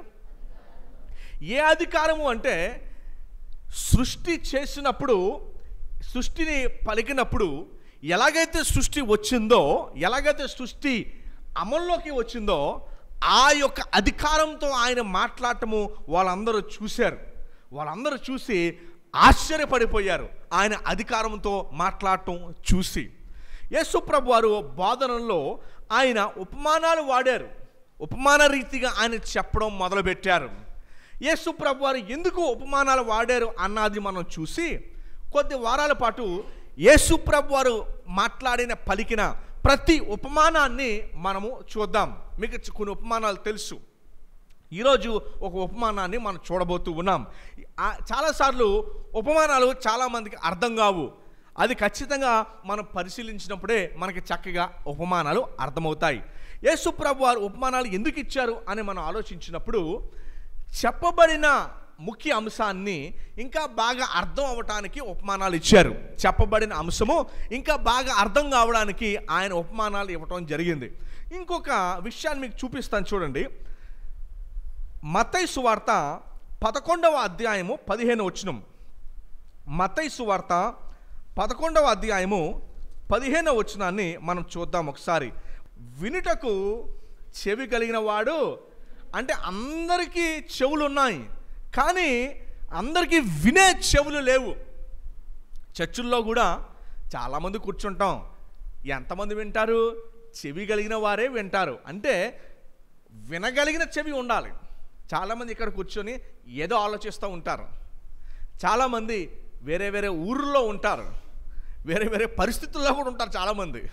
కానీ బైబిల్ చెప్పే మాట ఏంటంటే చెవి కలిగిన వారు వినుగాక. అంటే బాగా గమనించండి, యేసు ప్రభు వారు ఉపమాన రీతిగా మాట్లాడడానికి ఒక కారణం ఉంది. యేసు ప్రభు వారు ఉపమాన రీతిగా మాట్లాడడానికి ఒక కారణం ఏంటో తెలుసా? నేను మీకు చదువుతాను. ఇది మనకి షాకింగ్ కలిగజేస్తుంది. మార్కు 4:10. మార్కు సువార్త 4వ అధ్యాయము 10వ వచనం. యేసు ప్రభు వారు ఉపమాన రీతిగా ఎందుకు బోధించారు? ఇందాక మీకు చెప్పాను. యేసు ప్రభు వారు 13 ఉపమానాలు ఇచ్చారు. ఎన్ని ఉపమానాలండి? జనరల్గా ఉపమానం ఎందుకు అంటే చెప్పబడిన విషయాలు ఇంకా విశుద్ధపరచడానికి, ఇంకా అర్థం కావడానికి, బెటర్ అండర్స్టాండింగ్ కోసము ఉపమానాలు ఇస్తూ ఉంటాం. ఏమండి? కానీ యేసు ప్రభు వారు ఉపమానాలు ఎందుకు ఇచ్చారో ఒకసారి మీరు ఆలోచించండి. మార్కు సువార్త 4:11 వచనం. అందుకైన దేవుని రాజ్యపు మర్మమును తెలుసుకొనుట మీకు అనుగ్రహింపబడి ఉన్నది. కానీ ఎవరికి అనుగ్రహింపబడిందంట? శిష్యులకు దేవుని వాక్యము అర్థం చేసుకోవటము వారికి అనుగ్రహింపబడింది. కానీ వెలుపల నుండి వారు ఒకవేళ, చూడండి ఏమంటున్నాడు అంటే, అన్యులు ఇంకా అంగీకరించిన వారు, వెలుపల నుండి వారు ఒకవేళ దేవుని వైపు తిరిగి పాప క్షమాపణ పొందుదురని ఒకవేళ వారు దేవుని వాక్యం అర్థమైతే, ఏంటండి అది? దేవుని వాక్యము వాళ్ళకి ఒకవేళ వెలుపల ఉన్న వారికి అర్థమైతే వారు దేవుని వైపు తిరిగి పాప క్షమాపణ పొందుదురని వారు చూచుటకైతే చూచియు, కనుగొనకను, వినుటకైతే వినియు, గ్రహింపకయు నుండుటకను అన్ని ఉపమాన రీతిగా వారికి బోధపరచబడుచున్నదని వారితో ప్రభు చెప్పారంట. అమ్మ అర్థమవుతుందా? యేసు ప్రభు వారు ఉపమాన రీతిగా ఎందుకు బోధించారు? బైబిల్లో 13 ఉపమానాలు ఉన్నాయి. ఉపమాన రీతిగా యేసు ప్రభు వారు ఎందుకు బోధించారంటే శిష్యులకు, ఆయన నమ్ముకున్న ప్రజలకి మాత్రం అర్థం అవటానికి, వెలుపటున్న వారికి, రక్షణ పొందకుండా ఉన్నవారికి వాళ్ళకి అర్థం కాకుండా ఉండటానికి, రక్షణ పొందేస్తారేమో వాళ్ళని చెప్పి అర్థం కాకుండా ఉండడానికి ఉపమాన రీతిగా మాట్లాడాడంట. యేసు ప్రభు వారు ఉపమాన రీతిగా మాట్లాడడానికి కారణం ఏంటంటే ప్రభు మాటల్లో విశ్వాసులకి మాత్రము అర్థం కావడానికి యేసు ప్రభు వారు ఉపమానాలు ఎందుకు ఇచ్చారు అంటే రక్షణ పొందిన వారికి మాత్రం అర్థం కావడానికి, పొందని వారికి అర్థం కాకుండా ఉండడానికి వారికి ఉపమాన రీతిగా బోధించాడంట. ఏంటి దానికి గల కారణం అంటే చాలామంది చెవులు ఉంటాయి కానీ వినరంట. చెవులు ఉంటాయి కానీ వారు వినరంట. ఎందుకంటే వారికి హృదయానికి చెవులు లేవు. హృదయాన్ని తలుపులు తెరవల. హృదయం తలుపులు వేరే వాటిని పెట్టి తాళమేశారు. అందుకని వారికి అర్థం కాకుండా ఉండడానికి, అంటే ఉపమానాలు దేవుని రాజ్యపు మర్మాలు శిష్యులకి అర్థం కావడానికి, ఆయన ప్రజలకు అర్థం కావడానికి. కానీ హృదయ తలుపులు తెరవబడిన వారికి మాత్రం ఈ మాటలు అర్థం కాకుండా దేవుడు పెట్టిస్తాడు. ఎందుకు అర్థం కాకుండా పెట్టాడు అంటే, నీకు వినే చెవులు లేవు గనక దేవుడు ఉపమానాలు ఒక తీర్పు తీర్చడానికి, అర్థం కాకుండా ఉండడానికి దేవుడు ఉపమానాలు ఇచ్చాడని ప్రభు చెప్తున్నాడు. అర్థమైందండి? యేసు ప్రభు వారు ఉపమానాలు ఎందుకు ఇచ్చారు? నేను మరలా చెప్తాను మీకు బాగా అర్థం కావడానికి. యేసు ప్రభు వారు ఉపమాన రీతిగా ఎందుకు బోధించారు? ఉపమాన రీతిగా ఎందుకు బోధించారంటే, ఆయన నమ్ముకున్న ప్రజలకి మాత్రం అర్థం కావడానికి, హృదయం మూసుకుపోయిన వారికి మాత్రము అర్థం కాకుండా ఉండడానికి ఉపమానాలు ఇచ్చాడు. అర్థమైందండి? ఇప్పుడు మీకు గుర్తుందా, నాతాను ప్రవక్త దావీదు దగ్గరికి వచ్చి ఒక మాటని చెప్పాడు. ఏమని చెప్పాడు?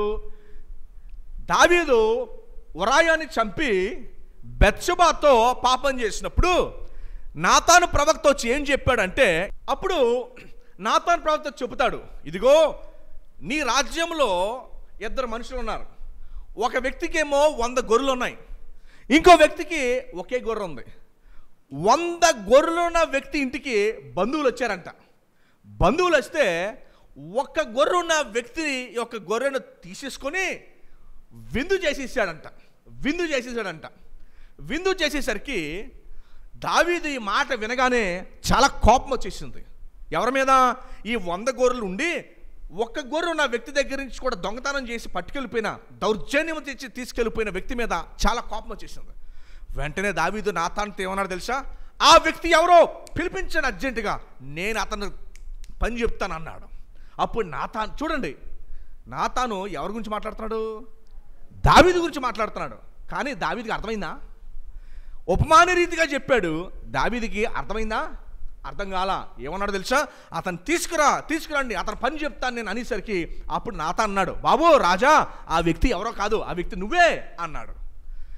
యేసుప్రభు వారు ఉపమానాలు పాత నిబంధన తక్కువ మనకు కనపడతాయి, కానీ యేసుప్రభు వారు ఆయన బోధనలో మాత్రము 13 ఉపమానాలు ఆయన చెప్పడానికి గల కారణం యేసుప్రభు వారు ఇక్కడ చెప్పారు.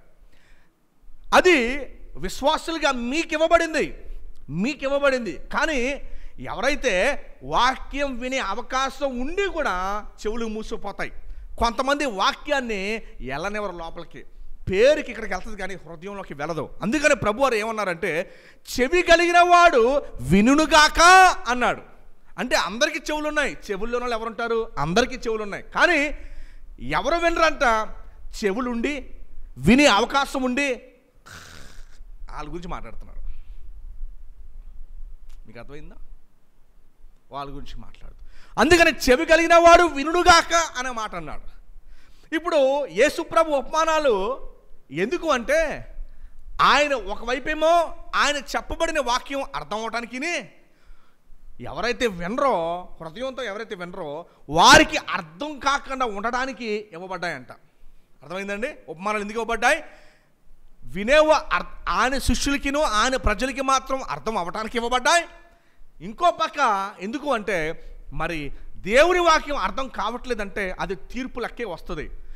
యెషయా గ్రంథము 6వ అధ్యాయం చూడండి. చాలామంది వాక్యాన్ని వింటారు కానీ అర్థం అవదు. వాక్యాన్ని వింటారు కానీ మనసులోకి ఎక్కించుకోరు. ఎందుకు ఎక్కించుకోరు అంటే మనసులో చాలా నిండిపోయినాయి.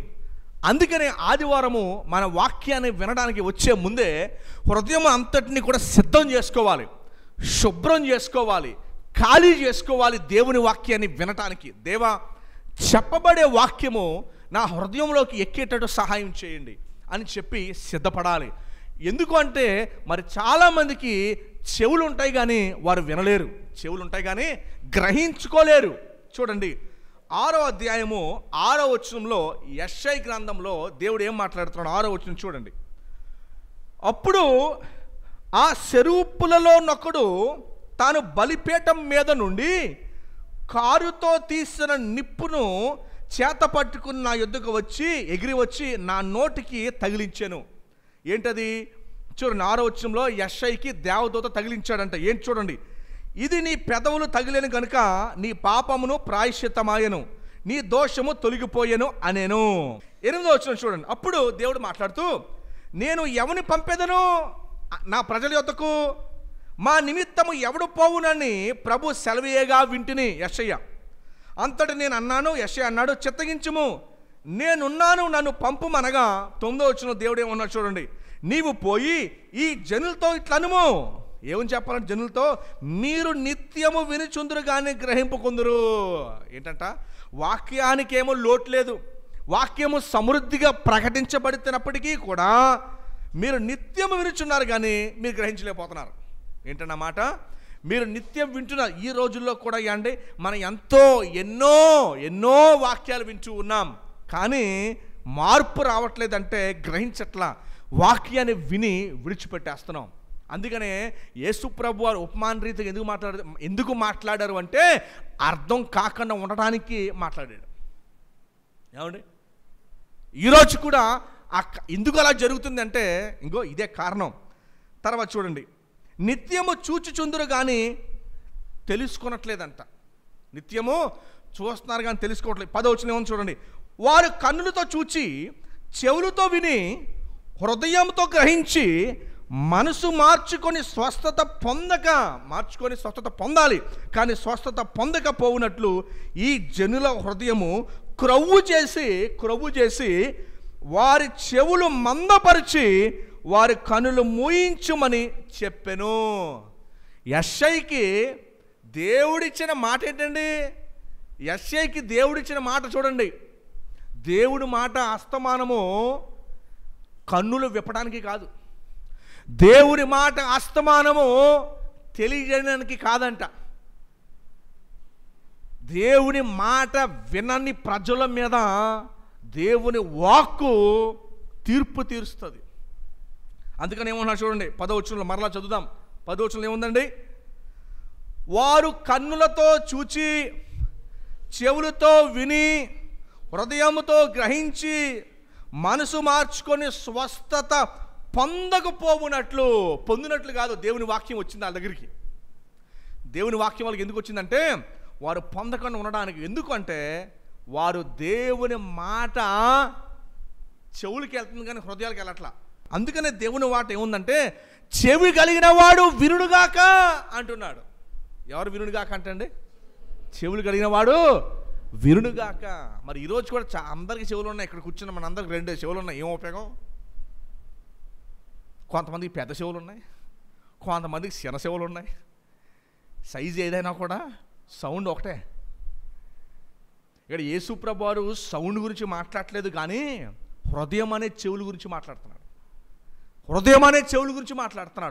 ఎందుకు ఈ హృదయం అనే చెవులతో ప్రాబ్లం ఏంటో తెలుసా? మాటలు ఎక్కడి దాకా వెళ్తున్నాయంట. మీకు విషయం చెప్పనా, మనం మారు మనసు పొందాల్సిన ఏ విషయం తెలుసా? దేవా, నా మీద నుంచి నీ తీర్పు తీసేయి. దేవుడు అంట కొవ్వు పట్టిన చెవులు పెట్టేస్తాడంట. కొవ్వు పట్టిన చెవులు అంటే ఇక్కడ కొవ్వు పట్టదని కాదు, విననివ్వకుండా చేసేస్తాడంట. యెషయాని పంపించి ఎందుకు తెలుసా? ఇశ్రాయేలు దగ్గరికి. యెషయాని ఇశ్రాయేలు దగ్గరికి ఎందుకు పంపించాడంటే, నువ్వు వెళ్ళి వాళ్ళ చెవులు కొవ్వు పట్టించు, వారు మాట వినపడుతున్నప్పటికీ అర్థం కాకుండా చేసేయి. వాళ్ళ మీద నేను రేపు తీర్పు తీర్చుకుంటాను. వాళ్ళు మారు మనసు పొందేత నేను తీర్పు తీర్చలేను. వారు మారు మనసు పొందకుండా చెవులకి కొవ్వు పట్టించేయి, వాళ్ళు వినకుండా ఉంటారు. ఈరోజు మనం దేవుని వాక్యం వినపడుతుంది కానీ గ్రహించకపోవడం గల కారణం ఏంటో తెలుసా? దేవుడు తీర్పు తీర్చేశాడు. కొంతమందికి వినపడుతుంది కానీ గ్రహింపులోకి రాకపోవడం కారణం ఏంటో తెలుసా?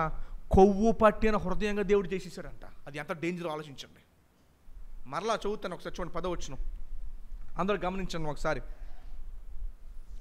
వారు కన్నులతో చూచి, అంటే వారు ప్రయత్నించినప్పటికీ కూడా దేవుడు వినడవకని చేసేసాడంట. అర్థమవుతుందండి? ఏమండి 10వ వచనం చూడండి. వారు చూడండి, వాక్యం అర్థం కాకపోవటం సిల్లీ విషయం కాదు. వాక్యం అర్థం కాకపోవటం సిల్లీ విషయం కాదు. వాక్యం అర్థం కాకపోవటం వాళ్ళు ఏదో చెప్పుకుంటారులే, సిల్లీ విషయం కాదండి. వీధుల్లో బైబిల్ పట్టుకుని యేసు ప్రభు నమ్ముకోండి అని చెప్పినప్పుడు చాలామంది క్రీస్తు వ్యతిరేకులు వచ్చి ప్రకటిస్తున్న వారిని కొడుతున్నారు. ప్రకటిస్తున్న వారిని కొడుతున్నారు. ఇక్కడ ఏంటంటే వింటలేదు, రెండు ఒకటే. మీకు అర్థమైందండి? పెద్ద వ్యత్యాసం ఏమీ లేదు. బాగా ఆలకించండి. దేవుని వాక్కు యెషయా ద్వారా ఎందుకు పంపించాడు తెలుసా? వారు హృదయాలు కొవ్వు పట్టించేటట్టు పట్టించాడంట. వారి చెవులకి కొవ్వు పట్టేస్తే లోపలికి వెళ్త కదా, అందుకని ప్రకటించమన్నాడంట.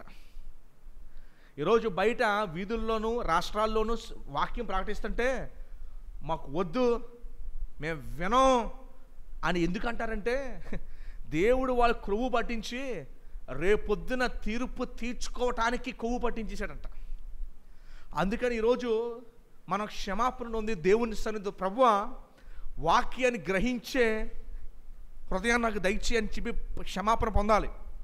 అందుకని యేసు ప్రభువు గారు అన్నారు ఈ మాట, చెవి కలిగిన వాడు వినుడుగాక అని. ఎందుకంటే ఇక్కడ కూర్చున్న అందరూ వాక్యాన్ని వినరు.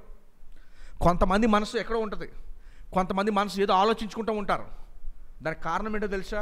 నీ కొవ్వు ప్రతి చెవిని దేవుడు ఇచ్చేసాడు, అందుకని వెళ్ళిపోతాం.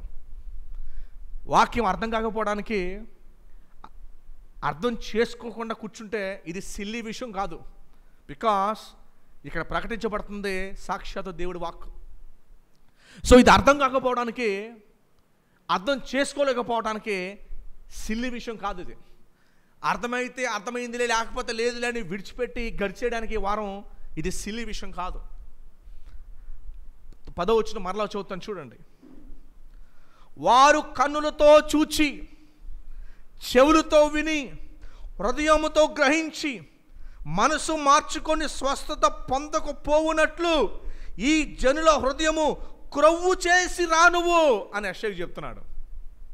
క్రొవ్వు చేసి వారి చెవులు మందపరిచిరా, క్రొవ్వు చేసిరా, మందపరిచిరా, వారి కన్నులు ముయించి రా అని చెప్పాడు దేవుడు. చూసారండి?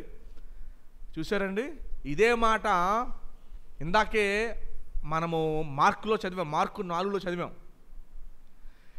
ఈ విషయము వెలుపల ఉన్న వారికి అర్థం కాకుండా ఉండటానికి ప్రభు ఉపమానాలు ఇచ్చాడంట.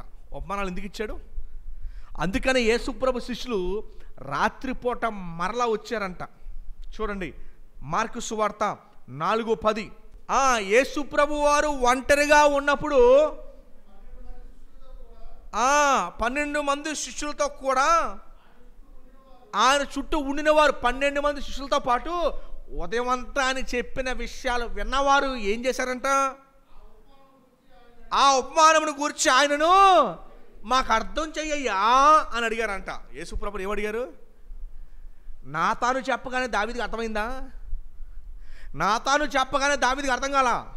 దేవుడు అర్థం కాకుండా ఉండడానికి ఇచ్చాడు. ఎందుకంటే రేపొద్దున తీర్పు తీర్చుకోవడానికి, రేపొద్దున తీర్పు తీర్చుకోవడానికి అర్థం కాక. అందుకని ఇందాక మన యెషయాలో ఏం చదివాం? వారు యెషయాలో ఏముందో చూడండి. ఫస్ట్ ఈ జనుల హృదయం క్రొవ్వు చేయి. ఫస్ట్ ఈ జనుల హృదయం వాక్యం అర్థం కాకపోవడానికి కారణం ఏంటో తెలుసా? యెషయాతో చెప్పాడు, ఫస్ట్ వారు హృదయాన్ని కొవ్వు చేయి, చెవులు మందపరచు, మూడవది కనులు మూసేయి. యెషయాకి ఇవ్వబడిన మాటలు. యెషయా యొక్క డ్యూటీ ఏంటి? యెషయా యొక్క డ్యూటీ ఏంటంటే హృదయాన్ని కొవ్వు చేసేయి, చెవులు మందపరిచేయి, కన్నులు ముయించేయి. ఎందుకో తెలుసా? వారు గ్రహించకుండా ఉండడానికి రేపొద్దున దేవుడు. ఎందుకు అంటే వారి హృదయాలు ఆల్రెడీ ఎప్పటికే దేవునికి వ్యతిరేకంగా ఉన్నాయి కనుక వినడవకుండా దేవుడు చేసేసాడు. అందుకనే చూడండి, మరి ఎక్కడో మొన్న వారంలో మన ఈస్ట్ వెస్ట్లోనే అనుకుంటా ఎవరో ఇద్దరు సేవకులు వాక్యం ప్రకటిస్తుంటే ఒక అతను లుంగి వేసుకొచ్చి పరిగెట్టుకుంటూ వచ్చేసి వాళ్ళని పీకను పట్టేసుకుని కింద దోసేసాడు. నా సహోదరుడు ఒక ఆయన పేరు డానియల్ స్టీఫెన్ కోర్నీ. మరి ఆయన మన కొవ్వూరు కూడా నేను తీసుకొచ్చి ప్రకటించాను. ఎక్కడ విజయవిహార్ సెంటర్లోని వాటర్ ట్యాంక్లో. అమెరికా అతను తెలుగు నేర్చుకుని వ్యానికి సువార్త ప్రకటిస్తే మొన్న యెరూషలేంలో దేవుని వాక్యం ప్రకటిస్తున్నాడు. ఒక వారం 10 రోజుల క్రితం యెరూషలేంలో దేవుని వాక్యం ప్రకటిస్తూ, ఇదిగో మీరు పితరులు సిలువ వేసిన జీసస్ యేసు ప్రభువే మెస్సయ్య, ఆయన మీరు నమ్ముకోండి అని యూదులకి వాక్యాన్ని ప్రకటిస్తుంటే అందరూ వచ్చి ఆయన మీద ఉమ్మైన వారు లేరు. ఆ వీధంతా మొహం అందరూ వచ్చి మొహం మీద కాండ్రించి వారం క్రితం ఆయన తుడుచుకుంటూ వాక్యం చెప్తున్నాడు ఆయన ప్రకటిస్తున్నాం. ఆయన మొహం మీద వెనకాల నుంచి మొత్తం అందరూ దాదాపు 100 మంది ఆయన మీద ఉమ్ము వేస్తూనే ఉన్నారు. అయినా కూడా మానకుండా పర్వాలేదు వాక్యం చెబుతాను. వాళ్ళు చివరికి ఉమ్మివేసి తడారిపోయి వెళ్ళిపోయారు అక్కడి నుంచి. నేను ఎందుకు చెప్తున్నాను ఈ మాటలో, దేవుని వాక్యము వినకపోవడానికి, అర్థం కాకపోవడానికి, బుర్రలోకి వెళ్ళకపోవడానికి కారణం ఏంటో తెలుసా? దేవుడు యెషయాని 3 పనులు చేయమని పంపాడు. ఆ 3 పనులు నిజంగా మనకి చాలా భయాన్ని తీసుకురావాలి. ఏంటి ఆ 3 పనులు? క్రొవ్వు చేసి వారి చెవులను క్రొవ్వు చేయి, వారి చెవులు హృదయాన్ని క్రొవ్వు చేయి, చెవుని మందపరచు, కనులు మూయించేయి. అందుకనే వాక్యం అర్థం కాదు.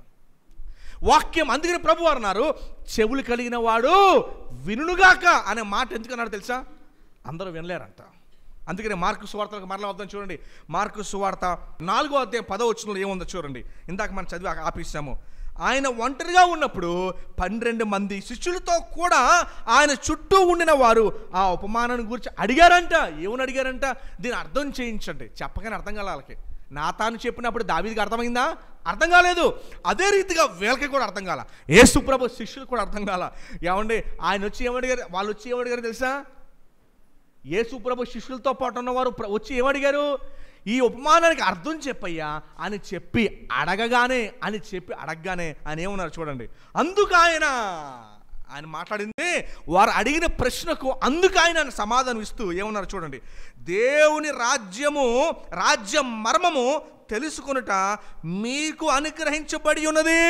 అది మీరు సంగమా అర్థం చేసుకున్న విషయాన్ని, అది మీకు అనుగ్రహించబడి ఉంది. అది మీరు విషయాన్ని తెలుసుకోవాలి. ఆ విషయాన్ని మీరు తెలుసుకోవాలి. ఒకవేళ వాక్యం అర్థం కాకుండా నేను నీరసపడిపోతున్నాను, అది నాకు వెళ్ళట్లేదు అంటే కనుక ఖచ్చితంగా ఈ విషయాన్ని బట్టి పశ్చాత్తాపడాలి. దేవా, వాక్యాన్ని వినే హృదయాన్ని నాకు దయచేయి. ఒకవేళ వినలేకపోతున్నామంటే ఇందో యెషయాలో చదివేమే. యెషయా ఎందుకు వచ్చాడు తెలుసా? హృదయాన్ని మందపరచడానికి, హృదయాన్ని కొవ్వు పట్టించడానికి, చెవులు మందపరచడానికి, కనులు మూయడానికి వచ్చాడంట. చూసారా? అందుకని దేవుని వాక్యం హృదయంలోకి వెళ్ళకపోవడానికి, చొచ్చుకుపోకపోవడానికి కారణం అదే. కానీ వాస్తవానికి దేవుని వాక్యము 2 అంచులు కలిగిన ఖడ్గం కదా. కానీ అది చొచ్చుకుపోకపోవడానికి కారణం ఏంటో తెలుసా? దేవుడు కనులు ఉపమానాలు ఎందుకు ఇచ్చాడు? అందుకు ఆయన 11వ వచనం చూస్తారండి. 11వ వచనం. అందుకు ఆయన దేవుని రాజ్య మర్మము తెలుసుకొనుట మీకు అనుగ్రహించబడి ఉన్నది. కానీ ఎవరికి ఇవ్వబడింది? ఇదిగో ఆసక్తితో వింటున్నారే మీకు మాత్రమే. ఎవరికంటే అది ఆసక్తితో అడగడానికి వచ్చారు. దాని అర్థం చెప్పమని అడగడానికి వారు వచ్చారు. ఆసక్తి కలిగిన మీకు మాత్రమే అది ఇవ్వబడింది. కానీ అంటూ చదవండి. వెలపల నుండి వారు అంటే ఏంటి? చెవి కలిగిన వాడు వినుడుగాక అంటే ఎక్కడే కూర్చుంటారు కానీ మనసు ఎక్కడ ఉంటుంది.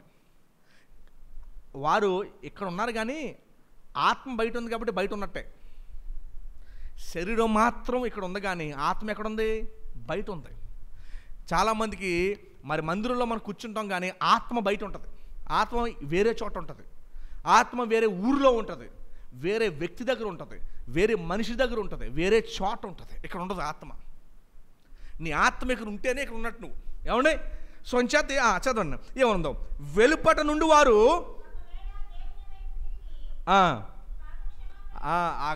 చూసారండి.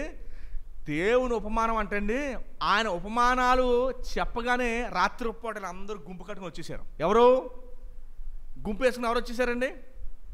యేసు ప్రభు శిష్యులు.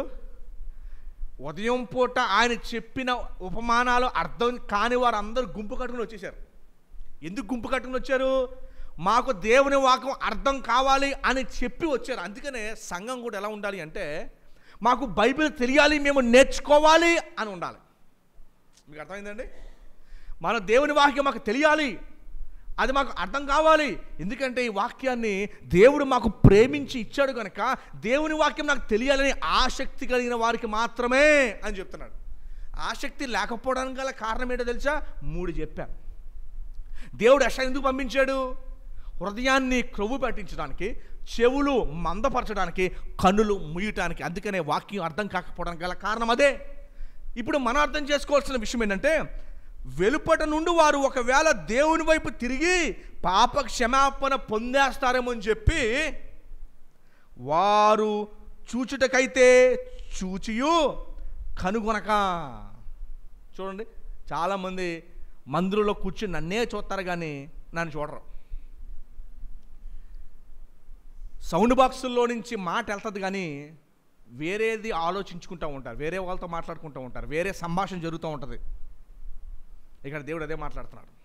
సో వాక్యము గ్రహించకపోవడానికి గల కారణం కూడా బైబిల్ చెప్పేస్తుంది. వాక్యాన్ని గ్రహించకపోవడానికి గల కారణము అందుకనే ఏమండి, ఆదివారము మనం అందరం వాక్యాన్ని వినడానికి సిద్ధపడి రావాలంటే ఎలా రావాలండి? ఎందుకంటే చెవులు ఉంటాయి కానీ మనం వినలేం. అందుకనే దేవుని వాక్యం వినడానికి వచ్చిన మనం అందరం కూడా దేవా వినగలిగిన చెవులు నాకు దయచేయి అని ప్రార్థన చేయాలి. ఏ చెవులండి? వినగలిగిన చెవులు నాకు దయచేయి అని దేవుని ప్రార్థన చేయాలి. ఎందుకంటే మందిరంలో కూర్చొని కూడా దేవుని వాక్యం మనం వినలేకపోతున్నామంటే ఇది చాలా బాధాకరం. బాధాకరం కాదు, డేంజర్ సైన్. ఏం సైన్ అండి అది? అపాయకరం. వాక్యాన్ని గ్రహించలేకపోవటం అపాయం, వాక్యాన్ని గ్రహించలేకపోవటం అపాయం. అందుకు ప్రభు చెప్పారు, చెవి కలిగిన వాడు వినుగాక. అందుకనే వాక్యాన్ని మనకి ఎలాంటి చెవులు ఉండాలో తెలిసే, క్లియర్ చెవులు ఉండాలి. దేవుని వాక్యం చెప్పగానే గ్రహింపులోకి వచ్చే వాక్యం ఉండాలి. చూడండి 12వ వచనం మరలా చదువుదాం. వెలుపట నుండి వారు ఒకవేళ దేవుని వైపు తిరిగి పాప క్షమాపణ పొందుదురని వారు చూచుటకైతే చూచుకొనును, వినుటకైతే వినియు, గ్రహింపక నుండుటకును అన్నియు ఉపమాన రీతిగా వారికి బోధపడుచున్నవని వారితో చెప్పాను. ఇదిగో మీకు అర్థం కాకపోవడానికి గల కారణం ఏంటో తెలుసా? నేను ఉపమానాలు వాడుతుంది మీకు అర్థం కాకుండా ఉండడానికి. యేసు ప్రభు ఉపమాన రీతిగా బోధించింది ఎందుకు అంటే వారికి అర్థం కాకుండా ఉండడానికి దేవుడు బోధించాడంట. కానీ మీకైతే మాత్రము దేవుడు దానికి అర్థమయ్యేటట్టు ఇచ్చాడు. విశ్వాసులకి మాత్రము దాన్ని అర్థం చేయించాడు. దీన్ని బట్టి మనం నేర్చుకోవాల్సిన పాఠం ఏంటంటే, దేవా నేను తెలుసుకోవాలి, వాక్యము తెలుసుకునే విశ్వాసిగా నన్ను చేయి. ఆదికాండం గురించి నాకు తెలుసా? ప్రకటన గ్రంథం గురించి నాకు తెలుసా? మలాకీ గురించి మీకు తెలుసా? మత్తయి గురించి మీకు తెలుసా? ఏమంటే చివరికి మనం పోయేటప్పుడు మనకి తెలియాల్సింది ఏదైనా ఉంది అంటే బైబిల్ గ్రంథం గురించే. ఎందుకంటే ప్రకటన గ్రంథంలో మనం చదువుతాం, సూర్యుడు చంద్రుడు అంటే బొట్టి బిల్ల రాలిపోయినట్టు రాలిపోతాడు, అలాగా చీకటి అయిపోయి. చంద్రుడు రాలిపోతాడంటే ఇలాగా. కానీ దేవుని వాక్యం ఒక్కటే ఎప్పటికీ శాశ్వతంగా నిలబడేది. అందుకనే దీన్ని మనం తెలుసుకోవాలి. తర్వాత ఏముంది చూడండి 13వ వచనం. మరియు ఈ ఉపమానము మీకు తెలియలేదా? అలాగైతే ఉపమానాలన్నీ మీకు ఎలాగో తెలియనా నేను? ఏమండి, విత్తువాడు వాక్యం విత్తుచున్నాడు. మనకు అవసరంలో ఈ మాట జ్ఞాపకం పెట్టుకోండి. ఈ ఉపమానం మీకు అర్థం కాకపోతే అలాగైతే ఉపమానాలన్నీ మీకు ఎలాగ అర్థమవుతాయి? అర్థమైందండి? సో దేవుడు ఉపమానం, మళ్ళీ యెషయా గ్రంథంకి వద్దాం, 6వ అధ్యాయం. యెషయా గ్రంథము 6వ అధ్యాయంలోనికి మనం మరలా వద్దాం. చూడండి ఇక్కడ ఏముందో, 10వ వచనం ఏముంది చూడండి. ఇప్పుడు విషయం ఏంటంటే యెషయా ప్రశ్న అడుగుతున్నాడు. యెషయా గారు ఏం ప్రశ్న అడుగుతున్నారంటే, యెషయాను ఎందుకు పంపించాడు దేవుడు? 3 విషయాల కోసం. మొదటిది ఏంటండి? హృదయము క్రొవ్వు చేయటానికి. రెండవది చెవులు మందపరచడానికి. 3 కనులు మొయ్యించడానికి అని పంపించాడు. అప్పుడు చూడండి యెషయా అడుగుతున్నాడు దేవుణ్ణి, ప్రభువా ఎన్నాళ్ళ వరకని నేను అడుగగా, ఎన్నాళ్ళ వరకు ఎలా ఉండాలి పరిస్థితి అని అడగగా చాలా అద్భుతమైన సత్యాన్ని ఇక్కడ దేవుడు తెలియజేస్తారండి. అద్భుతమైన సత్యాన్ని దేవుడు తెలియజేస్తున్నాడు ఇక్కడ. ఏంటంటే ముందే చెప్పేస్తాను, తర్వాత చదువుకుందాం. ఇక్కడ యెషయా ఇశ్రాయేలీయుల దగ్గరికి వెళ్ళి ఈ 3 పనులు చేశాడు. దేవుని మాట వారికి అర్థం కానివ్వకుండా దేవుడు చేసేసాడు. యెషయా అడిగాడు, దేవా ఎన్నాళ్ళ వరకు వారికి అర్థం కాకుండా ఉంటుంది అని అడగగానే దేవుడు ఇచ్చిన సమాధానం తెలుసా? ఇదిగో నా కొరకు ఈ ఇశ్రాయేలు దేశంలో నేను కొంతమందిని ఏర్పరచుకున్నాను, నువ్వు వెళ్ళి ఈ మాటలు వారికి చెప్పు అన్నాడు. నా కొరకు ఇశ్రాయేలు దేశంలో కొంతమందిని నేను ఏర్పరచుకున్నాను, నువ్వు వెళ్ళి వాళ్ళకి అంతే. ఈ మాటలు ఎవరికి? వాళ్ళకి అని చెప్పాడు. చూడండి 11 వచనంలో ఉంది చూడండి. ప్రభువా ఎన్నాళ్ళ వరకు నేను అడుగుగా ఆయన అన్నారు, నివాసులు లేక పట్టణములను, అంటే నేను వారిని తరిమి కొడతాను, నేను నివాసములు లేక పట్టణములను. ఇప్పుడు గాజా, ఎంతమంది న్యూస్లో చూస్తున్నారు గాజాని? గాజా పట్టణాన్ని న్యూస్లో చూస్తున్నారా? యూట్యూబ్లో చూపిస్తున్నాడు. గాజా బిఫోర్, గాజా నౌ అని యూట్యూబ్లో చూపిస్తూ ఉన్నాయి. 2 ఏళ్ల క్రితము గాజా అనే పట్టణం కలకలాడుతూ ఉండేది. అదే పట్టణం ఇప్పుడు మట్టి మొదలైపోయింది. ఏమండి? అది మీరు ఊహించుకోగలిగితే ఈ మాట మీకు బాగా అర్థమవుతుంది. ఏంటి ఆ మాట అంటే, నివాసులు లేక పట్టణములంట. ఇప్పుడు గాజాలు ఎవరు లేరు. ఎప్పటి వరకు, ప్రశ్న ఏంటంటే ఎప్పటి వరకు నేను వారి హృదయం మందపరచాలి అంటే, నివాసులు లేక పట్టణములను, మనుషులు లేక ఎండ్లను, పాడగు వరకు దేశము బొత్తిగా బీడగు వరకును. అప్పుడు దాకా వాళ్ళకి అర్థం కాకూడదు. ఎందుకంటే దేవుడు మాట ఎలా వచ్చిందో చూడండి. యేసు ప్రభు వారు కూడా ఇదే అన్నారు, చెవి కలిగిన వాడు వినుగాక. ఎందుకు అంటేనండి 9వ వచనం చూడండి, 6వ అధ్యాయం 9వ వచనం. నీవు పోయి జనులతో ఇట్లనుము, మీరు నిత్యము వినుచున్నారు కానీ మీరు గ్రహించట్లా, నిత్యము చూస్తున్నారు కానీ మీరు తెలుసుకోవట్లేదు. ఇంకెంతకాలం చెప్తాను నేను? అందుకని మీరు వినకుండా, మీకు అర్థం కాకుండా ఉండడానికే యెషయాను పంపుతున్నానని చెప్పి 11వ వచనం ఏమన్నా చూడండి. ఎన్నాళ్ళ వరకు అనగానే బొత్తిగా బీడగు వరకు. 12వ వచనం, యెహోవా మనుషులను దూరముగా తీసుకొని పోయినందున దేశంలో నిర్జనమైన స్థలములు విస్తారమగు వరకును అలాగున జరుగును. అంటే దేశము జనరల్గా ఇక్కడ ఏముందో చూడండి, దేశం ఖాళీ అయ్యేంత వరకు. నువ్వు యెషయా ఏ ప్రశ్న అడిగాడండి? యెషయా దేవుని ఏ ప్రశ్న అడిగాడు చెప్తారా? ఎన్నాళ్ళ వరకు ఏంటి? ఎన్నాళ్ళ వరకు నీ మాట ప్రజలకి అర్థం కాకుండా, చెవుల్లోకి వెళ్ళకుండా ఎన్నాళ్ళ వరకు మందపరచాలి అని అడిగాడు యెషయా. ఎందుకంటే నేను గతంలో మీతో మాట్లాడినప్పుడు ఎవరు విన్నారు? ఇప్పుడు నేను అందుకని మీతో మాట్లాడిన మీకు అర్థం కానివ్వకుండా చేసేసాను. మీకు అర్థమైందండి? నేను గతంలో మీతో మాట్లాడినప్పుడు మీరు ఏం చేశారు?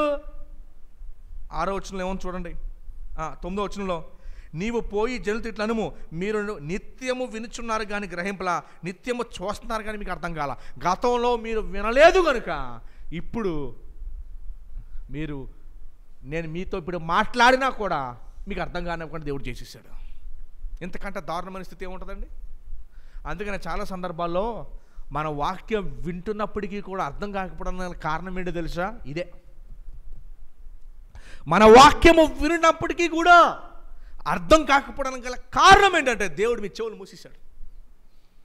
అలాంటప్పుడు మీరు నిశ్చింతగా ఎలా కూర్చోగలరు? అసలు నిశ్చింతగా ఇంటికి ఎలా వెళ్ళగలరు? నిశ్చింతగా ఇంటికి వెళ్ళి చక్కగా భోజనం ఎలా చేయగలరు చెప్పండి?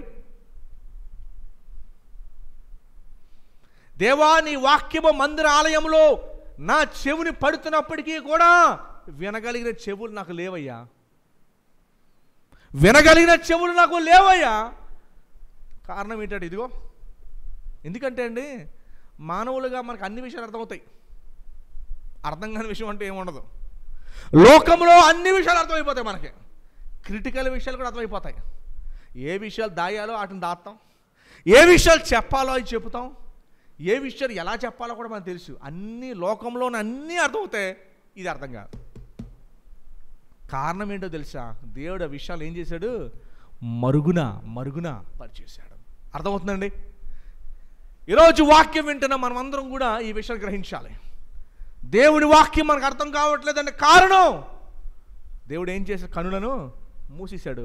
హృదయానికి ఏం కలిగజేశాడు? క్రొవ్వుని కలిగజేశాడు. చెవి ఏమైపోయింది? మందమైపోయింది. అది కారణం. ఇది గ్రహించాలి మీరు, ఇది గ్రహించాలి మనం. చూడండి చివరికి ఏముందో చూడండి. ఎంతకాలం అయ్యా, ఎంతకాలము వీళ్ళ మీదకి తీర్పు. నీ వాక్యం ప్రకటిస్తున్నప్పటికీ కూడా అర్థం కాకపోవడం ఎంతకాలం ఈ తీర్పు అనగానే 12వ వచనం చూడండి. యెహోవా మనుషులను దూరంగా తీసుకొని పోయినందున దేశములో నిర్జనమైన స్థలములు విస్తారమగు వరకు అలాగునా జరుగును. 13వ వచనం ఏమో చూడండి. దానిలో 10వ భాగము మాత్రము విడవబడినను అదియును నాశనమగును. సింధూర మస్తకి వృక్షములు నరకబడిన తర్వాత అది మిగిలి ఉండు మొద్దు వలె నుండును. అట్టి మొద్దు నుండి పరిశుద్ధమైన చిగురు పుట్టును. అంటే నా కొరకు నా కొంతమంది ప్రజలను నేను ఏర్పాటు చేసుకుంటాను అని దేవుడు చెప్తున్నాడు. ఏమండి? ఆ ఏర్పాటు చేయబడిన ప్రజల్లో మీరు నేను ఉండాలి, మనందరం ఉండాలి. బైబిల్ చెప్తుంది పిలవబడిన వారు అనేకులు అంట, ఏర్పరచబడిన వారు మాత్రము కొందరే అని బైబిల్ చెప్తుంది. అందుకనే అండి వాక్యము చదివినప్పుడు కానీ ప్రకటిస్తున్నప్పటికీ కానీ అది మన హృదయాల్లోకి వెళ్ళట్లేదు అంటే కారణం ఏంటో తెలుసా? 3 కారణాలు చెప్పాను. దేవుడి హృదయాన్నేమో క్రొవ్వు పట్టిపోయింది, చెవులు మందమైపోయినాయి, 3వది కనులేమో ముయ్యబడ్డాయి. అది కారణం మనకు వాక్యం అర్థం కాకపోవడానికి. ఈరోజు వాక్యం అర్థం కాకపోయినా కూడా అదే కారణం. ఎందుకంటే అండి దేవుడి వాక్యము ప్రకటిస్తున్నప్పటికీ కూడా వినట్లేదంటే అర్థం ఏంటో తెలుసా? మరలా చెప్తున్నా, ప్రకటిస్తున్నప్పటికీ కూడా అర్థం కావట్లేదంటే అర్థం ఏంటో తెలుసా? దేవుడు వాటిని మనకి మూసేసాడని అర్థం. మరి మూసేసాడంటే మనం దీనికి ఎలా రియాక్ట్ అవ్వాలి చెప్పండి? అది ఎన్నాలంటే ఇదిగో మనము ఆయన ఏర్పాటు చేసుకున్న చిగురులో ఉండాలి. అంటే చిగురు కొత్తగా వస్తుంది. ఇప్పుడు ఎండాకాలం వస్తుంది చూసారా? ఈ ఫిబ్రవరి దాటి మార్చ్లోకి వస్తుండగా పచ్చటి చిగురు మొలుస్తూ ఉంటుంది. పచ్చటి ఆకులు మనం చూస్తూ ఉంటాం. లేతగా కొత్తగా అవి వస్తూ ఉంటాయి. దేవుడు ఆయన కొరకు ఆయన ప్రజలు అలా చిగురుగా తెచ్చుకుంటాడంట బయటికి కొత్తగా. అలాగా మనం ఉండాలి. ఆ చిగురు ఎలాంటిదంటే ఆ చిగురుగా ఎప్పుడు వస్తామంటే చెప్పబడుతున్న వాక్యము మన హృదయాల్లోకి వెళుతున్నప్పుడు చిగురు అవుతాం మనం. అర్థమైందండి? చెప్పబడుతున్న వాక్యాలు హృదయంలోకి వెళ్తున్నప్పుడు మనము చిగురు అవుతాం. లూకాసు వార్త 18వ అధ్యాయము 1వ వచనంలోనే వారు విసుగక నిత్యము ప్రార్థన చేయుచుండవలెననుటకు ఆయన వారితో ఈ ఉపమానము. ఏ ఉపమానం అంటే ఒక విధవరాలు వెళ్ళి జడ్జి గారిని రోజు అడుగుతుంది, జడ్జి గారు నాకు నా ప్రతివాదికి గొడవ అయింది, తీర్పు తీరుస్తే ఆస్తి ఇద్దరిలో తెగిపోయి నాది నాకు వచ్చేస్తుంది, లేదా కోర్టులోనే ఉంటుంది, మాకిద్దరికి ఉపయోగపడదు అని చెప్పి జడ్జి గారిని రోజు అడుగుతూ ఉంటే పక్కన నీ చిన్న చిన్న విషయాలు నాకు చెప్తావేటి, నాకు టైం లేదు వెళ్ళిపో అని కొన్ని నెలల పాటు చేదరించుకున్నాడంట. చివరికి ఆమె విడిచిపెట్టట్లా, రోజు వచ్చి గుమ్మ ముందు కూర్చుంటుంది. ఆయన కారులో బయటికి వెళ్తుంటే గుమ్మ దగ్గర నుంచి చూస్తుంది. విసుగుపోయాడంట. ఎవరు? ఈ జడ్జి గారు ఎలాంటివాడంటే ఎవరికి భయపడ్డాడు. సిటీలో పేరు మోసిన పెద్ద జడ్జి ఆయన. ఏమండి? ఆయన ఎవరికి భయపడ్డు, మనుషులను లెక్క చేయడు, దేవునికి కూడా భయపడ్డు. అలాంటి జడ్జి గారు చివరికి ఈమెను చూసి నా బుర్ర తినేస్తుందని చెప్పి ఆవిడ వైపు తిరిగి అంటాడంట, సర్లే రా నీకు నేను న్యాయం చేసి నీది నీకు ఇప్పించేస్తానని చెప్పి చివరికే జడ్జి గారు న్యాయాన్ని అప్పచెప్పేస్తాడంట. యేసు ప్రభు వారు ఈ ఉపమానాన్ని ఎందుకు చెప్పారంటే ఒక అన్యాయస్తుడు దేవునికి మనిషినికి భయపడని ఒక జడ్జి గారే చిరాకొచ్చి ఆమె అడుగుతున్న విషయాన్ని తీరుస్తాడే, అలాంటిది 7వ వచనం చూడండి. దేవుడు తాను ఏర్పరచుకొనిన వారు దివారాత్రులు తన్ను గూర్చి మొర్ర పెట్టుకుని చుండగా వారికి న్యాయము క్వశ్చన్ మార్క్ ఏముంది అక్కడ? న్యాయం తీర్చడా తీరుస్తాడు అని దాని అర్థమైందండి? యేసు ప్రభు వారి ఉపమానము మనకి ఎందుకు ఇచ్చారు అంటే విశ్వాసులుగా మనకు అర్థం కావడానికి. ఇప్పుడు చూడండి, ఇప్పుడు ఈ ఉపమానం ఉందే, చాలామందికి వినని వారికి ఇది అర్థం కాదు. వాళ్ళకి అర్థం కాదు కాబట్టే ప్రార్థన చేయరు. వారికి అర్థం కాదు కాబట్టే అవి మన హృదయం అంటే. మూసుకుపోయిన చెవులు ఏంటో తెలుసా? ఇది విన్న తర్వాత కూడా ఈ పాఠం ఎందుకు 18:1 ఉంది. ఏమనుంది? ప్రభువారు ఏమన్నారు చూడండి, వారు విసుగక నిత్యము ప్రార్థన చెయ్యుచుండే వాళ్ళని అనుటకు అని చెప్పటానికి ఆయన వీరితో ఈ ఉపమానం చెప్పాను. ఆ విషయాన్ని చెప్పడానికి ఉపమానం చెప్పారు. ఇప్పుడు మూడు పనులు యెషయా వచ్చాడు. మొదటి పని ఏంటి? హృదయాన్ని కొవ్వు పట్టించడానికి, చెవులు మందపరచడానికి, కనులు ముయ్యటానికి. ఈ మూడు ఎలా తెలుసుకోవచ్చు అంటే మీకు ఉన్నాయో లేవో అని, ఈ ఉపమానం విన్న తర్వాత కూడా దేవునికి విసుగగా మొర్ర పెట్టకపోతే మీకు ఆ మూడు ఉన్నట్టు. అర్థమైందండి? అన్యాయస్తుడైన ఆ జడ్జు చివరికి ఏం చేశాడు? ఆమెకు విధవరాలకి ఏం చేశాడు? విసుగుపోయి చేసేసాడు. మారి చేయలా.